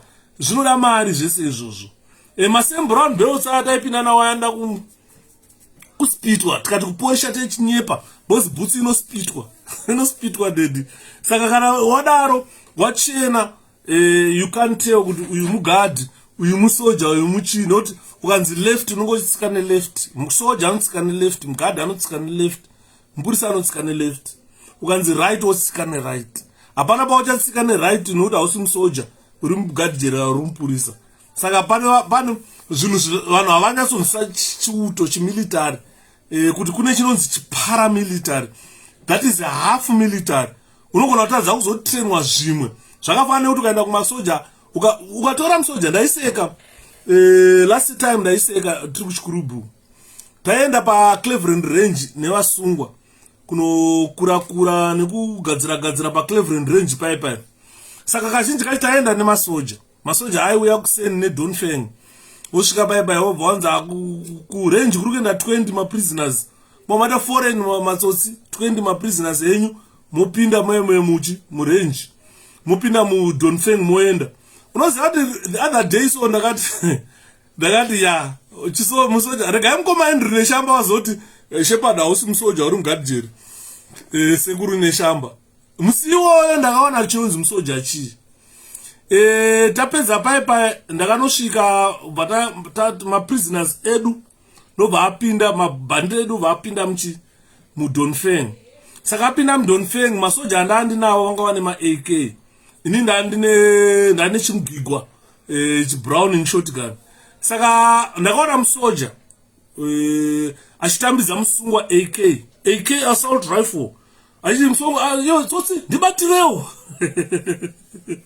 hanzi voice naye hanzi mandibvira kuti hanzi voice hanzi handisi kuzwa anaunzwa kuti zvanzina mukoma Amos zviri sei unoziva kuti ndakaseka so musoja achitambidza mubandit AK assault rifle ine magazini ine 30 rounds achimutambidza kuti tsotsi ndibatirewo hanzi kiki okay saka zvoda kudya shuwa ko vamwe pavanozodonha mugiraundi nzara here inenge yavarowa vafana vazhinji vamwe vanomborowa vanojunga uzebwe saka navajunga uzebwe vakauya mugiraundi muya day racho final day vanozvambuka unozvambuka vamwe inenge iri nzara chaichaiyo anenge akapesera kudya nezuro paanouya paipai pamwe anenge asina appetite yekudya ungoenda nenzara mupared square unoruma pasi unozvambuka zvakawanda zvinodonhedza umwe anogona kuita dzungu medical chichi paipai unozvambuka zvakawanda zvinoita kuti uzvambuke paya andimona saka nyaya yatiri kutaura varume inoda wakaguta basa tagara naro, emeri nazotoda wakadhakwa, emeri nazvibo iwe bo, emeri nazvibo zvembanje, emerina vakomana, emerina basa tagara naro, zvinotoda wakabhema zvibo iwe bo, emerina zvibo zvembanje, emerina mai vako, emerina vagone kutunga chuma, ubasa tagara naro, zvinotoda takabhema zvibo iwe bo, emerina zvibo zvembanje. Ipapo unomedza mhiripiri inovava dead. Sirivia namaidei, uyai mundinyaradze vanava, unenge waurwa nemigi manje, iwe ngwara mhani, mhiripiri nyoro inovava, oh mhiripiri nyoro inovava, mhiripiri nyoro inovava, oh mhiripiri nyoro inovava, oh mhiripiri nyoro inovava, usamedza mhiripiri nyoro kuvava, usamedza Sirivia namaidei, uyai mundinyaradze vana vangu. Aiwa kana ndinogona kuzwa kuti panapa pane zvakuda kuitika pano, nai mukoma Obi matanga zviri sei? Hanzi mukuru wangu ndadonoka, wanonoka Libhi, sekuri Libhi manonoka, takutopedza sekuri Mutepfa. Zuvari richingobuda, moyo wangu wadzungaira, moyo chena usandicheme ndoenda ndoga. Paukama wakauraya, ndiwe wakauraya, ndiwe wakauraya, ndiwe wakauraya, hazvina mhosva. Paukama hanzi rovakaike kuti ndihora, manonoka sekuri Mutepfa, ndatoromboka pisa. Dirihora iro vanogara mudiriho, dirihora rembanje vanogara mudiriho, dirihora iro vanogara mudiriho, dirihora rembanje vanogara mudiriho, vakomana vanogara mudiriho, dirihora rembanje vanogara mudiriho, musatambe navo vanogara mudiriho, dirihora rembanje vanogara mudiriho, dirihora vakomana, dirihora rembanje, dirihora iro, dirihora rembanje vakomana, dirihora rembanje vanogara mudiriho, musatambe navo vanogara mudiriho, dirihora rembanje vanogara mudiriho, dirihora vakomana, dirihora rembanje. Unozwa ziya kuti ridzika zvonoka kuzwa kuti panapa chakabata. Hanzi 𝗙𝗶𝗶 kuda 𝗙𝗶𝗶 zvekuti all Zimbabweans people should be wearing a yellow t-shirt tomorrow in solidarity. Even if you don't attend, tomorrow is a day to wear yellow. Every Zimbabwean tomorrow, wherever you are, whether you are in Harare, whether you are in England, whether you are in South Africa, wherever you are, tomorrow, please, can you wear yellow for solidarity? Thank you, Kuda. Thank you so much for requesting that. It is coming from 𝗙𝗂𝗄𝗄 Samuel, who is requesting every Zimbabwean to be in solidarity with the 𝗙𝗶𝗶 tomorrow, to wear yellow wherever you are. You must be wearing your yellow and ensure that yellow mangwana. And Imona. If you want a press conference, call me at the press conference time. And I hope you don't change that. And Imona. This is something we expect you guys to be wearing tomorrow. I'm not sure who is this. Atete Anna Mubayiwa, Atete Anna Vatanga kare kutopfeka yellow yawo, and Atete Constance Kigen mangwana is a yellow day. Munofanirwa kupfeka yellow. Hanzi mangwana kana pama status penyu aiwa ngarigaitione yellow naye. Hanzi kana wangu ari muyellow ari muyellow wangu ari muyellow. Saka mangwana munhu wese yellow, yebo. Kwa uri kwese yellow. Hanzi mangwana kana kunyange usipo, can you put your yellow tomorrow in solidarity with the Yebo yellow tomorrow? Chikumbiro chaiswa Konak Sagomba Bruru kwa uri mangwana. I hope you'll be wearing your yellow. Atete Elizabeth Patla kwa muri koko Honorable Chris kwa muri koko Morris anchata ori sene Clayton Zazu ikoko Love Mochimanga vanhu vanodana va 𝗪𝗲𝗲𝗰𝗁𝗂𝗃 signoro kwa America uko. Let's hope mangwana munenge makapfeka yebo yellow.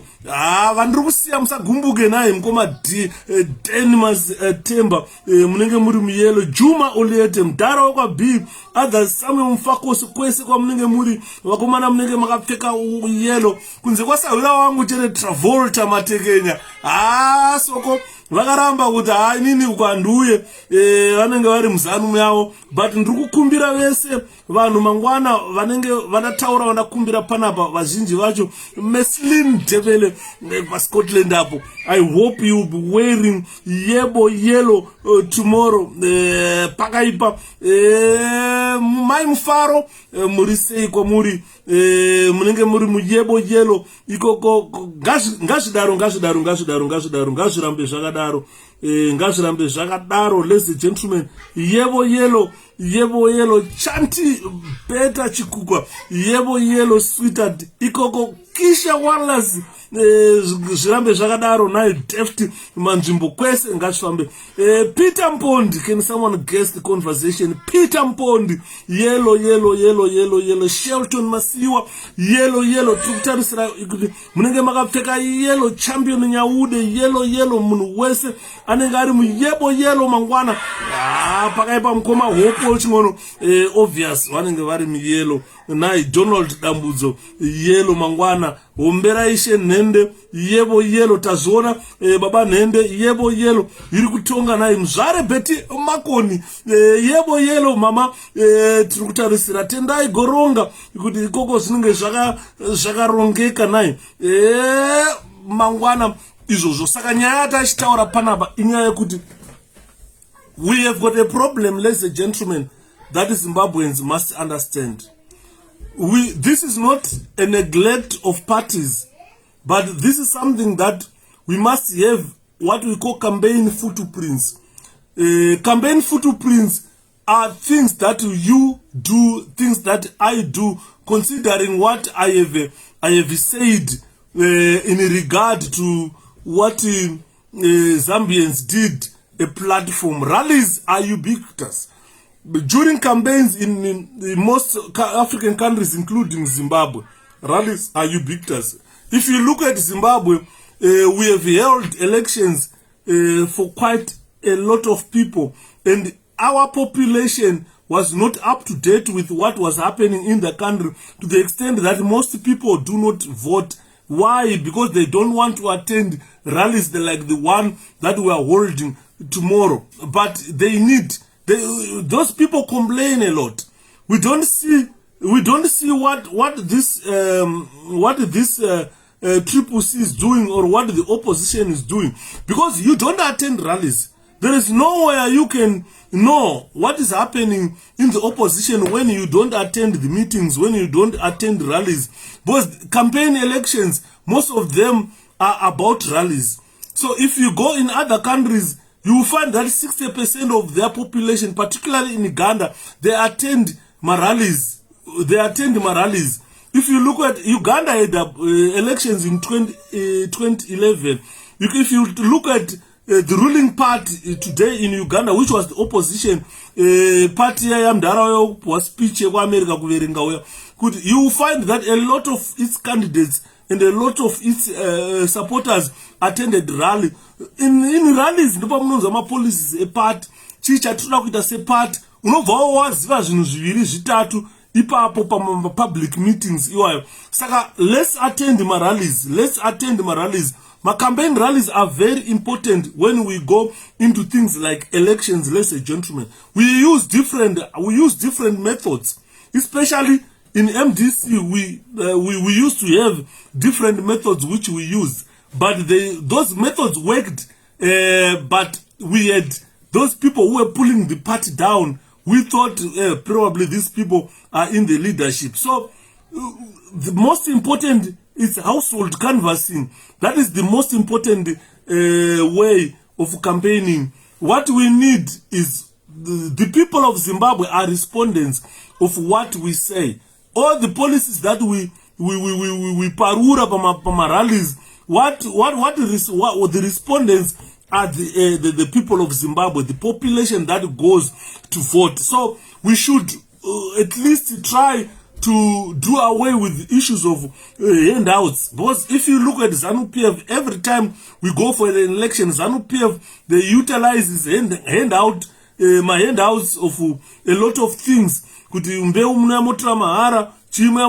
we are going into an election. After that, you will find that my handouts are achashand. And tomorrow, let's go with all our numbers. And mangwana ku Zimbabwe grounds. Vasiru kwanisa kuenda, vana Eustace.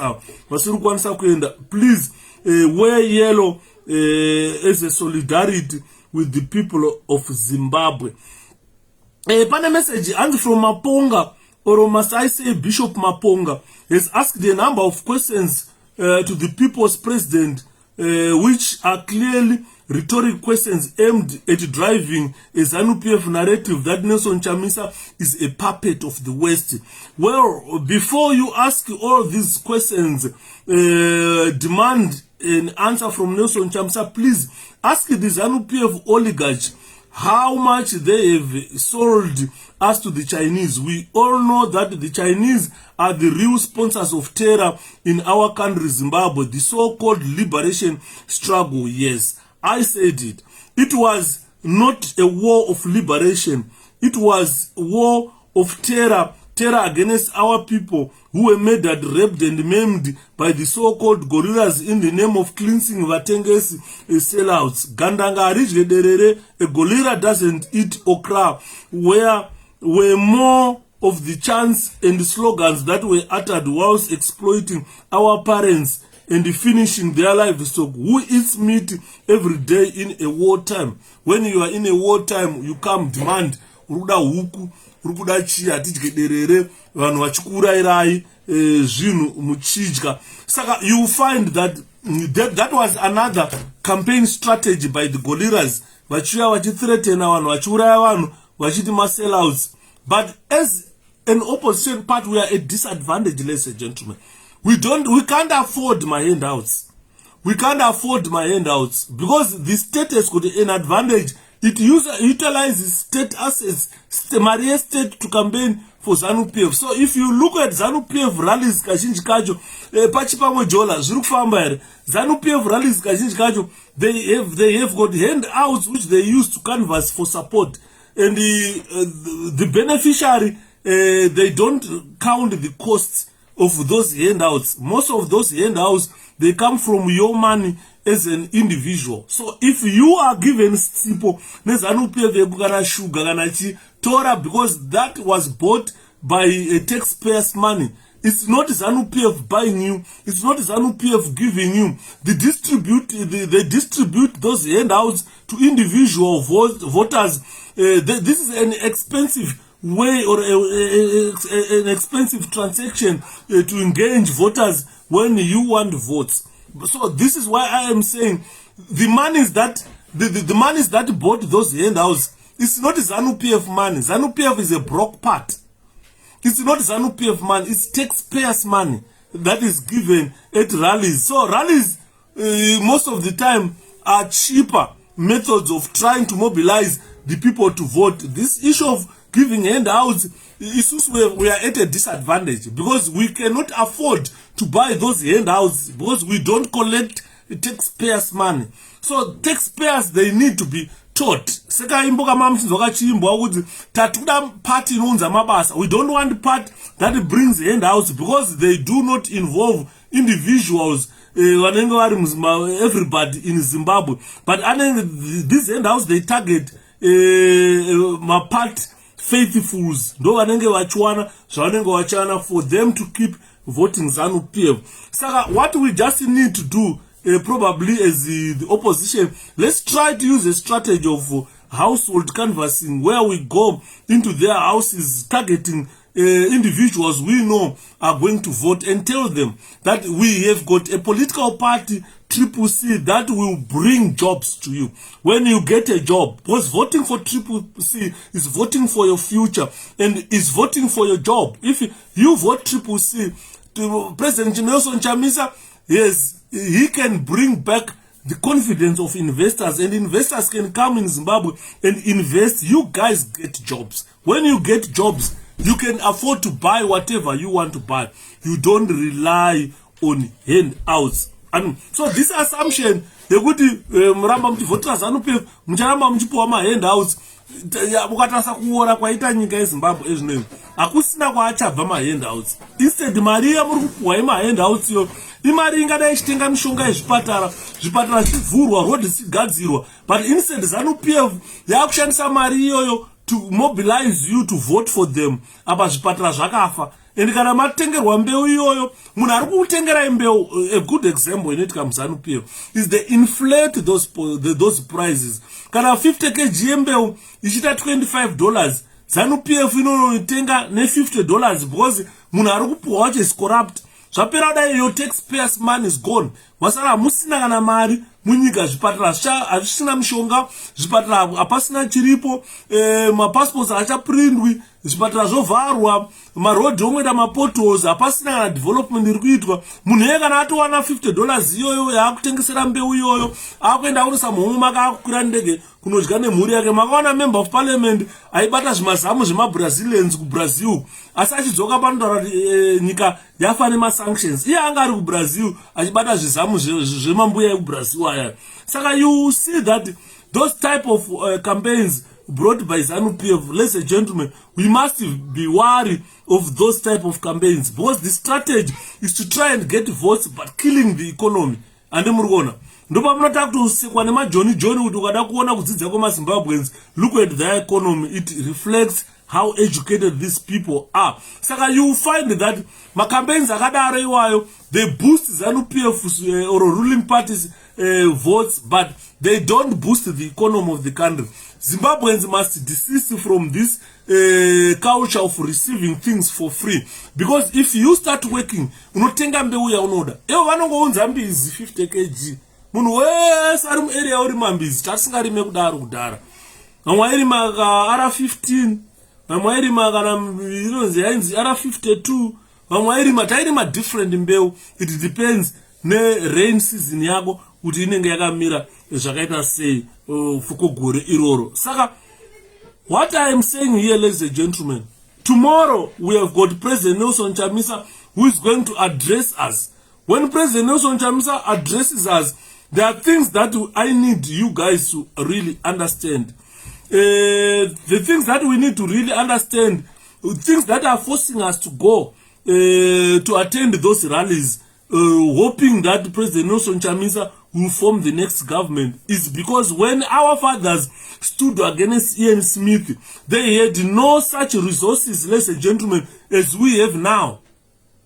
They had no phones, they had no means of communicating, they had no money, but they went on to fight Ian Smith. Indeed, they abandoned even what they had. Vamwe vakasiya zvikoro, vamwe vakasiya minda, vamwe vakasiya mabusiness, and then it was by wisdom rather than by good fortune, by daring rather than by material power, that they drove back the foreign, that they drove back Ian Smith and his regime and made our seat what it is today. So the problem is, they were supposed to have made our seat to look more beautiful, because it's their only country. Hakuna imwe country yavanoda. I country yekuti they sacrifice to take arms of war. Vakaenda musango vakadya mombe dzedu vakaenda sepa vakauya. They were supposed to have built our country. So we must live up to the standard, ladies and gentlemen, we need to set. We need to set certain standards that we need to live. And these Madaras should have set certain standards to say, look, this is what exactly we want to live. But by now, They have failed to do that, so we must resist them. They've become enemies of the people in very many ways. And so they want to try to live a devastated country, a destroyed country, a country that doesn't have anything left for the future generations. So what we need to do is we need to fight on, ladies and gentlemen. We definitely need to fight on. So if you look on the right, if you look on the left, you find that there is North Africa. To your right, there is Indian Ocean. To your left, there is Pacific Ocean. Africa is one continent. If you go to Africa, one continent, look into Africa, how developed South Africa is. Go to Egypt, go to Tunisia, go to Ethiopia, go to Kenya, our neighbors Zambia, go to Angola. Today, you will find Mkoma Kuzidwe, and thanks Mkoma, thank you so much. You will find these countries are developed, but the developed countries are spanned by two oceans, Pacific Ocean and the Indian Ocean. It's just we are on the center. We have got the same resources the South Africans have. If it is gold, we've got more gold. If it's diamonds, we've got a lot of diamonds in our country. Apana Chatisina is the leadership. So without possessing even a single carat of diamond, you are nothing. Because we have got all the wealth that we need. And more. So we need to become like soldiers, ladies and gentlemen, where you have first met the enemy. Tomorrow is when you first meet your enemy on the streets. Police have become people's enemies. So you are going to meet them on the streets. So you need to conquer. We must conquer or we must die. There are two things that should happen tomorrow. Whether you conquer tomorrow or whether you die. Let's be like soldiers, because tomorrow is the D-Day where we are going to meet everybody, everyone, everywhere in the world. Tomorrow you are going to wear yellow, and the same fortune that other countries spurred by these two oceans have are the same fortunes that we have. But these people, some of them were courageous to fight. If you go to Angola, they were fighting. South Africa, they fought apartheid. In Mozambique, they fought. In whatever country you go, especially SADC, they fought. They held some victories. And they got rewards for their men who went to fight. So in Zimbabwe, we fought, but we never got the victory. We fought. We never rewarded all the men who fought during the war. We fought, but what we desired did never come. So what I am saying, ladies and gentlemen, is tomorrow is the day that we need to show ZANU-PF that everything that you did, we are not going to forgive ZANU-PF. Let's punish ZANU-PF harshly and remove it. Because if you look at it, President Nelson Chamisa is always telling you, God is in it, calm down. Takakanda joka on wakagara. When I don't forget that Chamisa is finished. Chamisa hana plan. Chamisa hana say God was giving him life. Today is all ZANU-PF, they've abandoned the Pasine ZANU. Yangwe Pasina Chamisa, they've abandoned the Pasine MDC. Ya Pasina Chamisa. Andrew the direction President Nelson Chamisa has taken is so glorious. So you need to be part of this glorious movement that is going to conquer.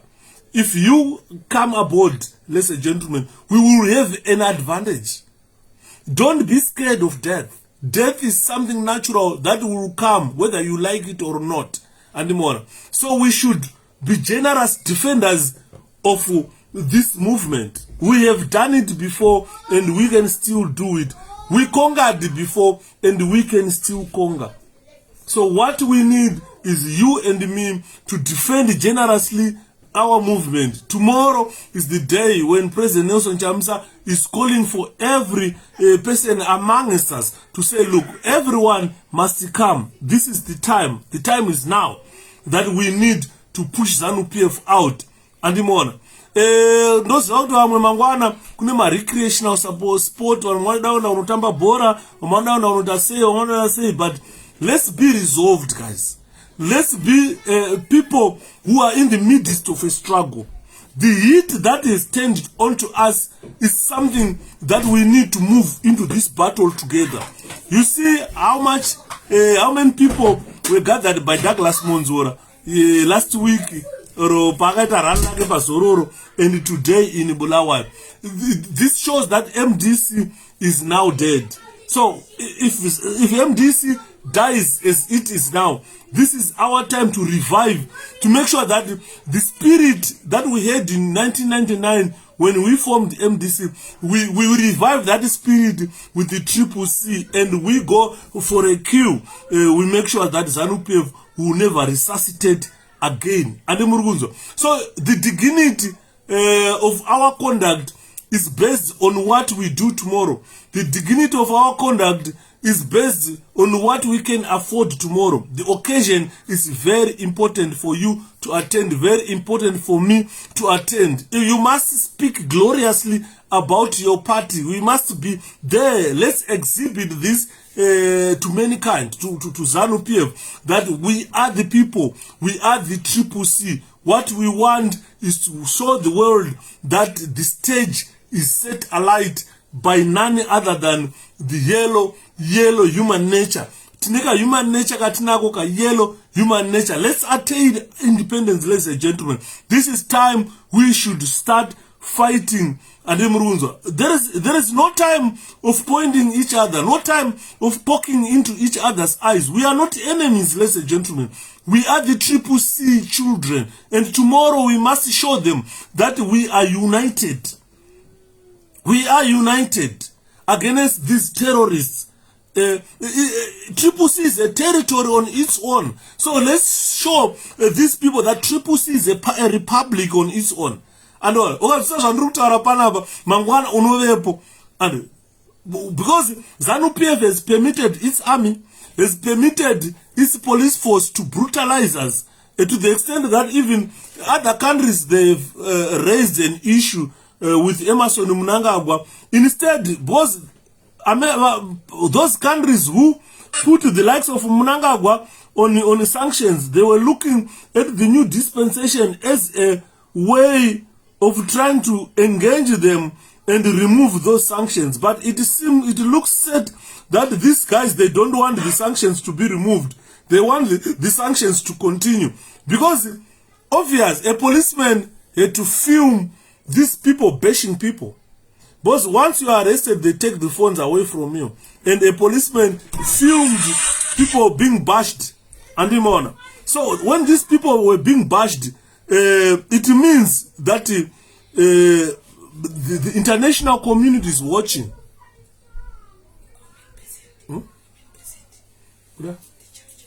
Charger. I'll give you, but I think I can't see it because I'm live here. I can't see how much. I can't see, honestly. I can't see. Can you come see? 54. 54. Right, I'll give you. 54. 20%, I'll give you. Mine is 1%. Go in my charge. I can't go here.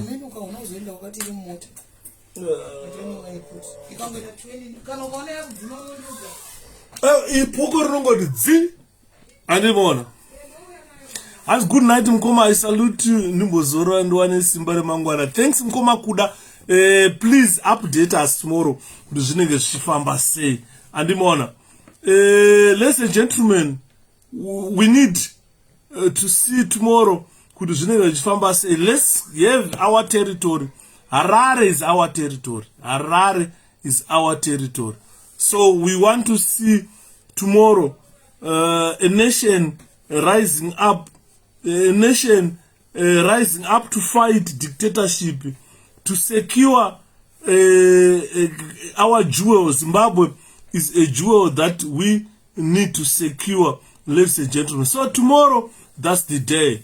We shall go our way into battle tomorrow, and we shall be accompanied by the spirit of millions of our miters strewn around Zimbabwe, and we shall have the backing of our God. Tomorrow we have got a lot of people who were tortured.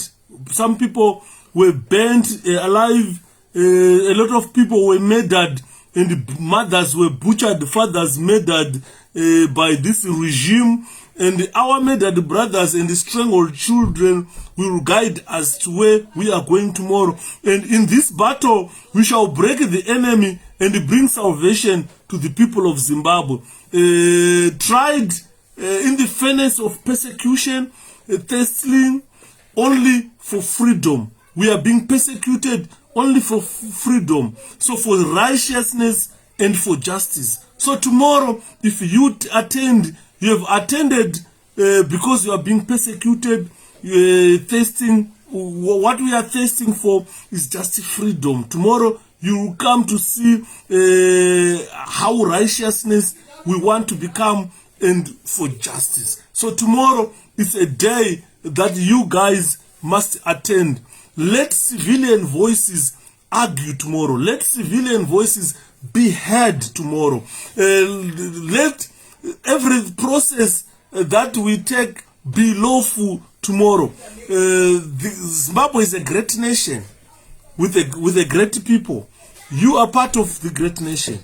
You are part of the great people. So you need to be there tomorrow to show honor of duty.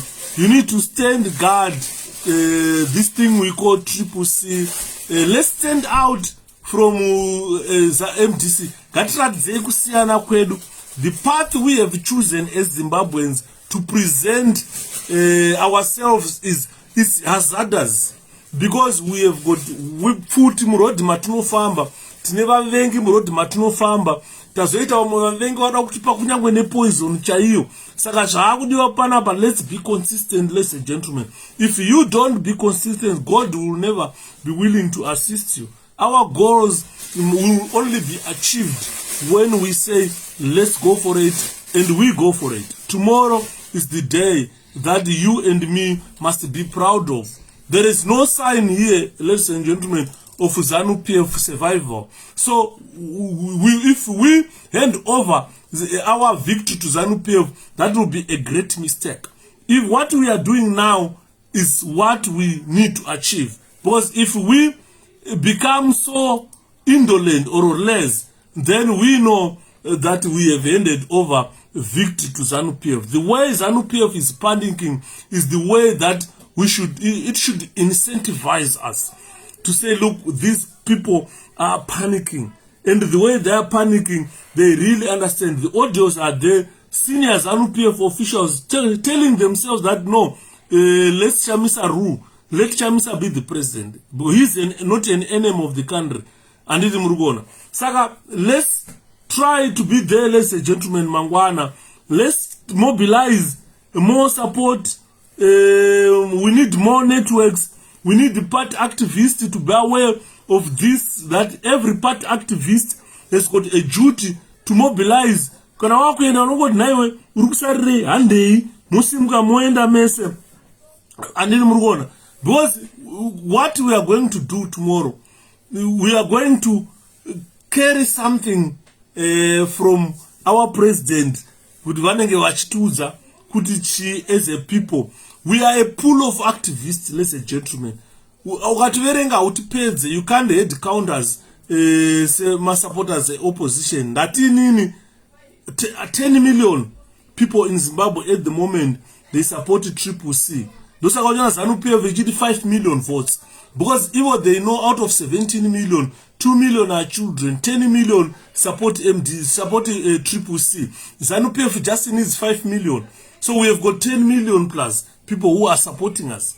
And the ruling party can use its additional resources to pay or promise to pay the future party activists to campaign in these areas. But if you look at us, we have never used that. We have never used any form of handouts or anything to campaign for ourselves. We have been talking to people, and the people love us because we say the truth. And let's move on, and let's not take a note, guys. Kuti mangwana kana wanga usiri munhu akati asingade kuassociate nevanhu aiwa mangwana. It's your day.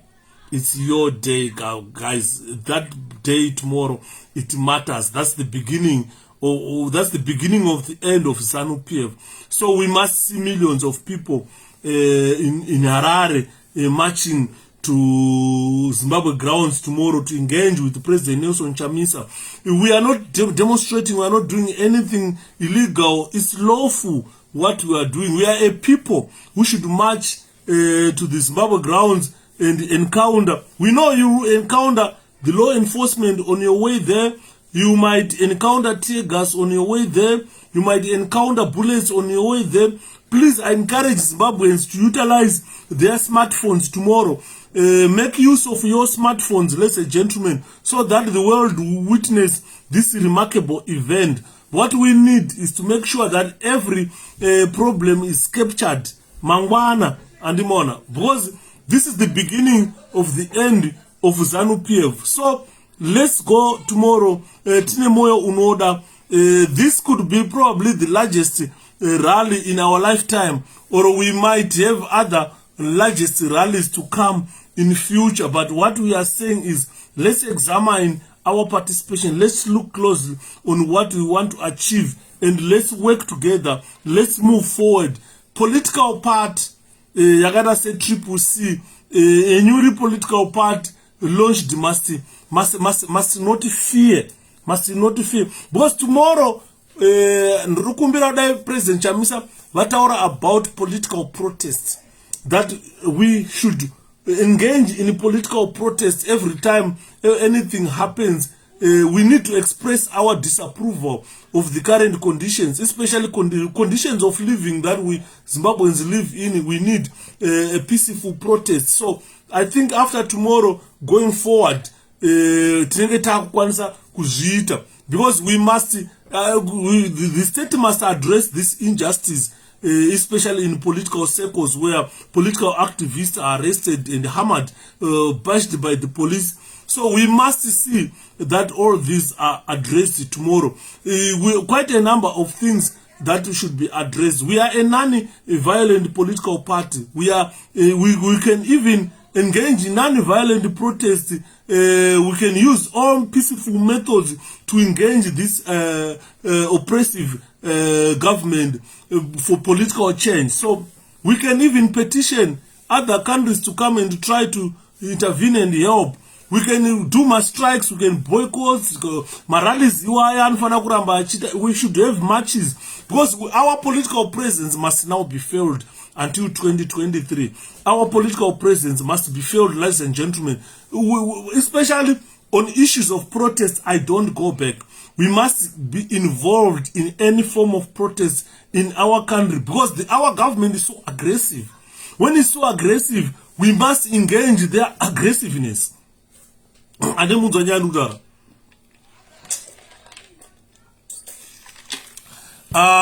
Keni, Kenneth Tafazwa, Mafuchuri Anzi Ndiripo na Mkoma Keni. Thank you so much for coming, my brother. So what I'm saying is we know we have got an aggressive government that does not allow even peaceful protests.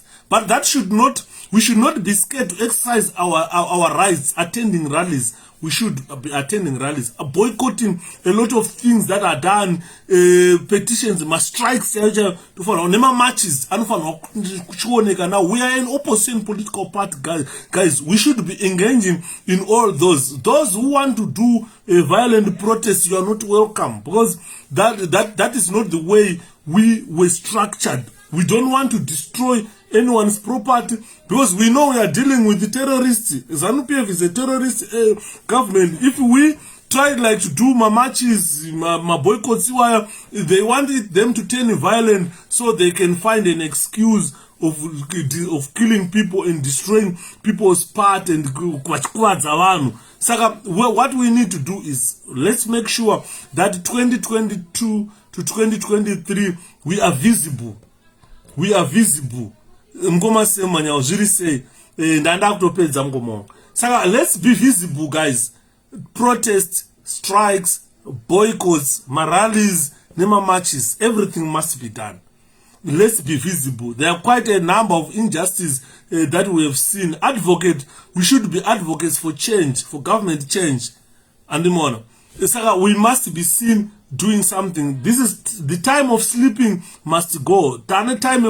Let's show the government of Zimbabwe kuti tiripo isu tine nhoroondo ana Yuda yekuti we've got the most famous leader probably in our region who is non-violent, who is known, who has got a history of non-violent protests. Chamisa is probably the best leader in SADC at the moment, who can resist all this violent nature or terroristic nature of ZANU-PF. So what we just need to do is to continue to be visible. We still need to start to be visible. When we start to be visible, we expose a lot of savages being done by ZANU-PF, and that will bring peaceful change to our country. We need that, ladies and gentlemen. If we don't do that, then takwara. We must be visible. We must be seen doing something. We must be reaching at a certain point, a political boiling point. But at the moment, because we are invisible, we are being judged with 𝗓𝗔𝗲𝗰𝗁𝗄𝗏. We are being ridiculed. We are being imprisoned. This is not the time we should be imprisoned. We should rise up, guys. Because what we are seeing, witnessing in Zimbabwe is police harassment and brutality. And that brutality must be met with marches and protests. And we should start being visible. Once we start being visible, definitely we will have a lot of sympathizers, a lot of people who would want to help us. But even resources, they cannot help us. Because are contented with how they live, contented with drinking sewage. And these are things that we should do to make sure that we attract a lot of attention. Our political system needs to be redressed. A lot of things must happen. But if we just sit on our laurels, relax at home, nothing will happen. Nothing will happen, ladies and gentlemen. And 2023 will come and pass to mirror 2030. But it's not healthy for us. We want to be seen, want to do something. We are in a political war with the terrorists, which we must show them. Quite a number of protest musicians now singing, a lot of musicians putting their lives on firing line to try and support us. So we must be seen doing something. We must be visible.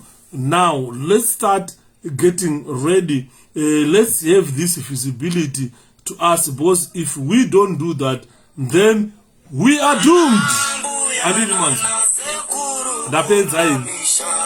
Ndakuma sati dzaziva guru kanotanganga eka national anthem ikakaka saka regai titange nako tobva tati paradicha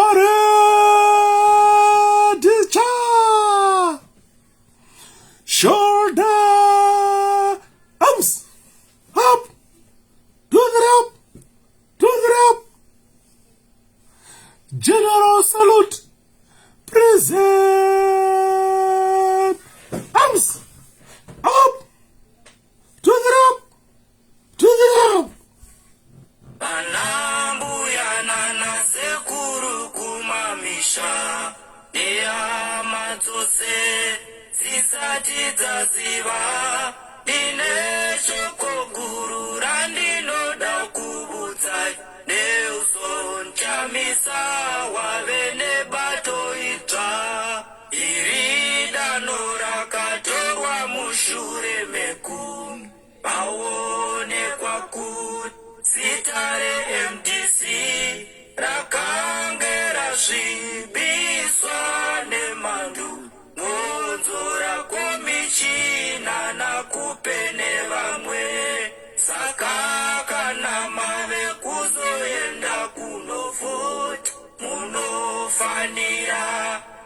kucherekedza kwazvo chiso chachamisa nemasi matatu pamwe neruvara rwemabanana. Votera Nelson Chamisa, voterai pamasi matatu.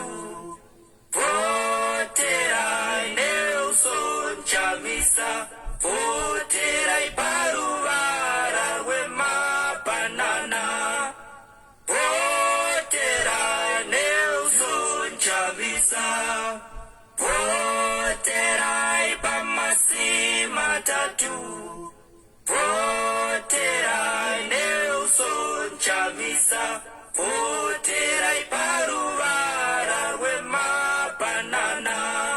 Musanyengedzwa nebato rezanu, muchipi wambeu nefotereza. Tinoda bato rinoudza mabasa, kuti mugozvitengera mega zvamunoda. Bato rezanu rauraya nyika, muzere mbavha dzinoba zvikuru. Vanongozvifunga ivo vega, mhomo yenyika ichikangawaya. Kana vouya kwamuri vanonyepa, kuti masanction auraya nyika. Nyamba varivo vanouraya nyika, nekuda kweuori hwavanoita. Votera Nelson Chamisa, voterai pamasi matatu. Voterai Nelson Chamisa, voterai paruvara rwemabanana. Voterai Nelson Chamisa, voterai pamasi matatu. Voterai Nelson Chamisa, voterai paruvara rwemabanana. Shoulder arms up, 2, 3 up. Recover. I check out recover arms now. Order. Arms up, 2, 3 up, 2, 3 up. Stand up. Yes. Stand is here. Right. Tapedza. Adilmona. Imurara zvakanaka.